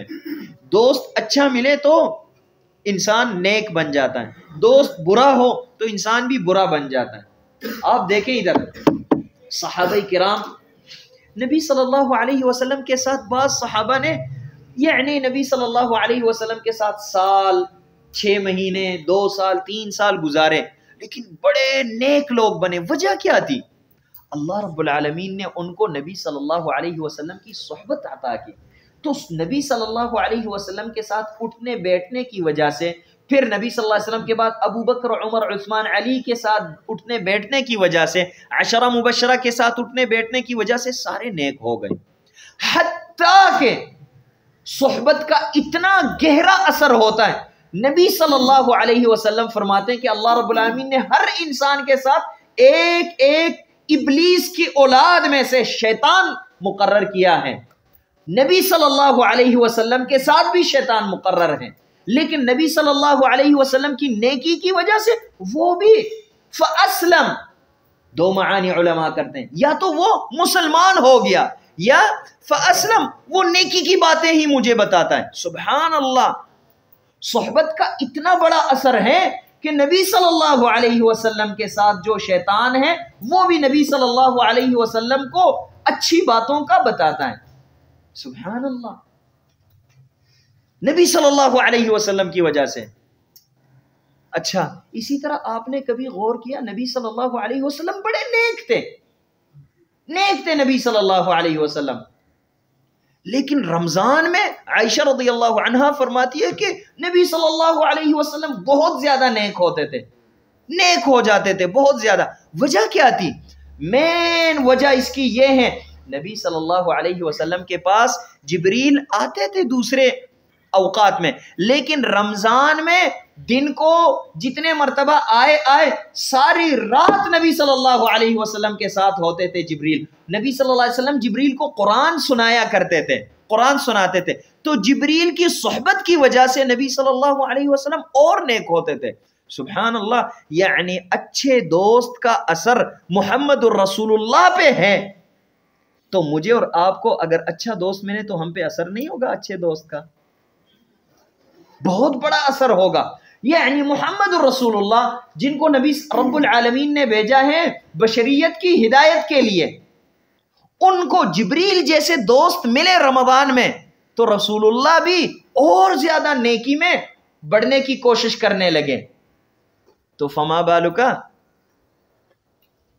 اگر ہمیں بھی اچھا دوست ملے تو ہم بھی نیک ہوں گے. سمجھ آئی؟ رسول اللہ بدل سکتے ہیں دوست کی وجہ سے، تو میں اور آپ بھی بدل جائیں گے. اس لیے نبی صلی اللہ علیہ وسلم فرماتے ہیں الرجل علی دین خلیلہ، اور اسی طرح المرء علی دین خلیلہ فلینظر احدکم من یخالل. انسان اپنے دوست کے طریقے پہ چلتا ہے. نبی صلی اللہ علیہ وسلم فرماتے ہیں انما مثل الجلیس الصالح والسوء کحامل المسک ونافخ الکیر. عطر فروش جیسا ہے اچھا دوست. عطر فروش سے 3 فوائد آپ کو ملتے ہیں، اما ان یہدیک و اما ان تبتاع منہ، یا تو خود گفٹ کرے گا وہ آپ کو یا آپ ان سے خریدیں گے. کچھ بھی نہ ہو، وہ بھی کنجوس ہیں، گفٹ نہیں کر رہا ہے، آپ بھی کنجوس ہو، خریدتے نہیں ہو، کم سے کم خوشبو تو ملتی رہے گی نا، یعنی فائدے سے خالی نہیں ہے.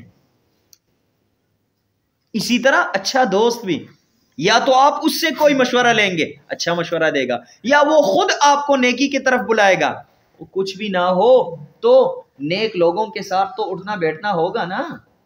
مجلس الخیر میں تو آپ کو لے کے جائے گا، وہ ایسی جگہ پہ لے کے جائے گا جہاں پہ فرشتے حاضر ہوتے ہیں. لہذا اچھے دوست کا بڑا گہرا اثر ہے انسان پہ. تو ہم نے دیکھا اچھے دوست کا اثر صحابہ پہ ہوا، اسی طرح محمد الرسول اللہ پہ بھی، اسی طرح جمادات پہ بھی اچھے دوست کا اثر ہوتا ہے. اسی طرح مفاہیم کا بھی، ان چیزوں کا جس کا مصداق، جس کا جسم، جس کا مصداق جو ہے، جس کا معنی راہو خارج میں موجود نہیں، اس پہ بھی اثر ہوتا ہے. دیکھیں ادھر علماء کہتے ہیں کہ اسم 2 حالات میں مجرور ہوتا ہے، جب اس پہ حرف جر داخل ہو جائے، اور اسی طرح جب اس کو مضاف الیہ بنایا جائے. اسم 2 حالات میں مجرور ہوتا ہے، جب اس پہ حرف جر داخل ہو جائے، جب اس کو مضاف الیہ بنایا جائے. لیکن ابن ہشام نے ایک تیسرا مسئلہ بھی ذکر کیا، تیسری حالت بھی ذکر کی ہے. وہ کہتے ہیں کہ کبھی کبھی اسم پڑوس کی وجہ سے، پڑوسی کی وجہ سے بھی مجرور ہوتا ہے. اس کا دوست مجرور ہے تو یہ بھی مجرور ہوا، دوست مرفوع ہے یہ بھی مرفوع، دوست منصوب ہے یہ بھی منصوب. سبحان اللہ، وہ کیسے؟ مثال ہے اس کی کوئی؟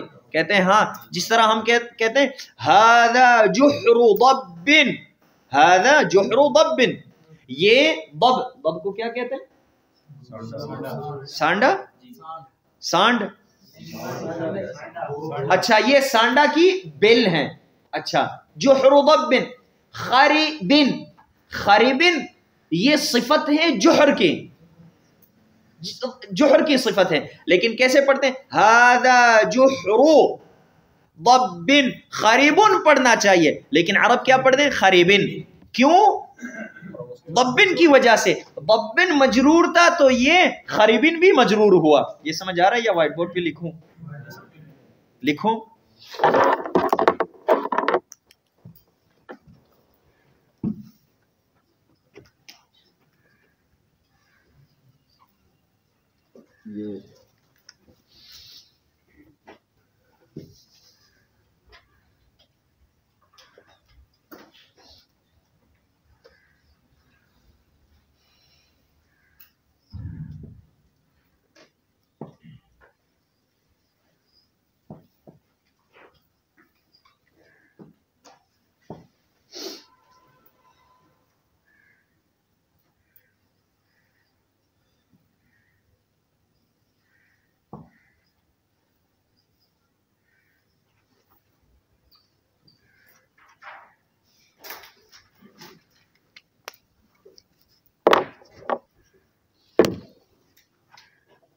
دیکھیں ادھر، ھذا جحر ضب خریب بن ہونا چاہیے. اسی طرح یہاں پہ ھذا شن ماء بارد، یہ شن کہتے ہیں مشکیزے کو، پرانے مشکیزے کو. یہ ٹھنڈا بارد جو ہے یہ صفت ماءن کی ہے یا شن کی؟ نہیں یہ شن کی، ماء شن بارد. عفوا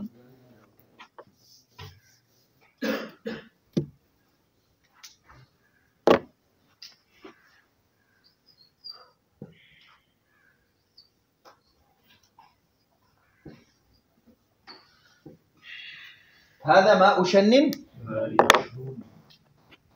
ماء شن بارد دونوں ہونا چاہیے. یہ ٹھنڈا شن ہے، مشکیزہ ٹھنڈا ہے یا پانی ٹھنڈا ہے؟ کوئی کہے گا دونوں ٹھنڈے ہیں. مشکیزہ ٹھنڈا ہوا پانی کی وجہ سے، تو لہذا ٹھنڈا پانی ہے، مشکیزہ نہیں ہے. اچھا یہ صفت ہے ماؤن کے لیے، لیکن عرب کیسے پڑھتے ہیں؟ عرب اس کو پڑھتے ہیں ھذا جحر ضب خریب. اسی طرح ھذا ماء شن بارد. کیوں پڑھتے ہیں اس طرح؟ پڑوس کی وجہ سے، جوار کی وجہ سے. یہ اس اسم کا پڑوسی ہے تو لہذا اس پڑوسی کی وجہ سے یہ بھی مجرور ہوا، اور یہ خریبن جو ہے یہ ضبن کا پڑوسی ہے تو لہذا اس کی وجہ سے یہ بھی مجرور ہوا. تو سبحان اللہ، اس اسم کا پڑوسی کا اتنا اثر ہوا کہ مرفوع کو مجرور کر دیا. اسی طرح اس مرفوع کو مجرور کر دیا کس نے؟ دوست نے. لہذا اگر میرے اور آپ کے دوست اچھے ہوں تو ہمیں مرفوع الرأس بنائیں گے، ہم مرفوع رہیں گے، اور اگر دوست ہمارے برے ہوں تو ہمیں بھی مجرور کر دیں گے. اب آپ کی مرضی، آپ نے مرفوع بننا ہے یا مجرور بننا ہے. سبحانک اللہم و بحمدک اشہد ان لا الہ الا انت استغفرک و اتوب الیک.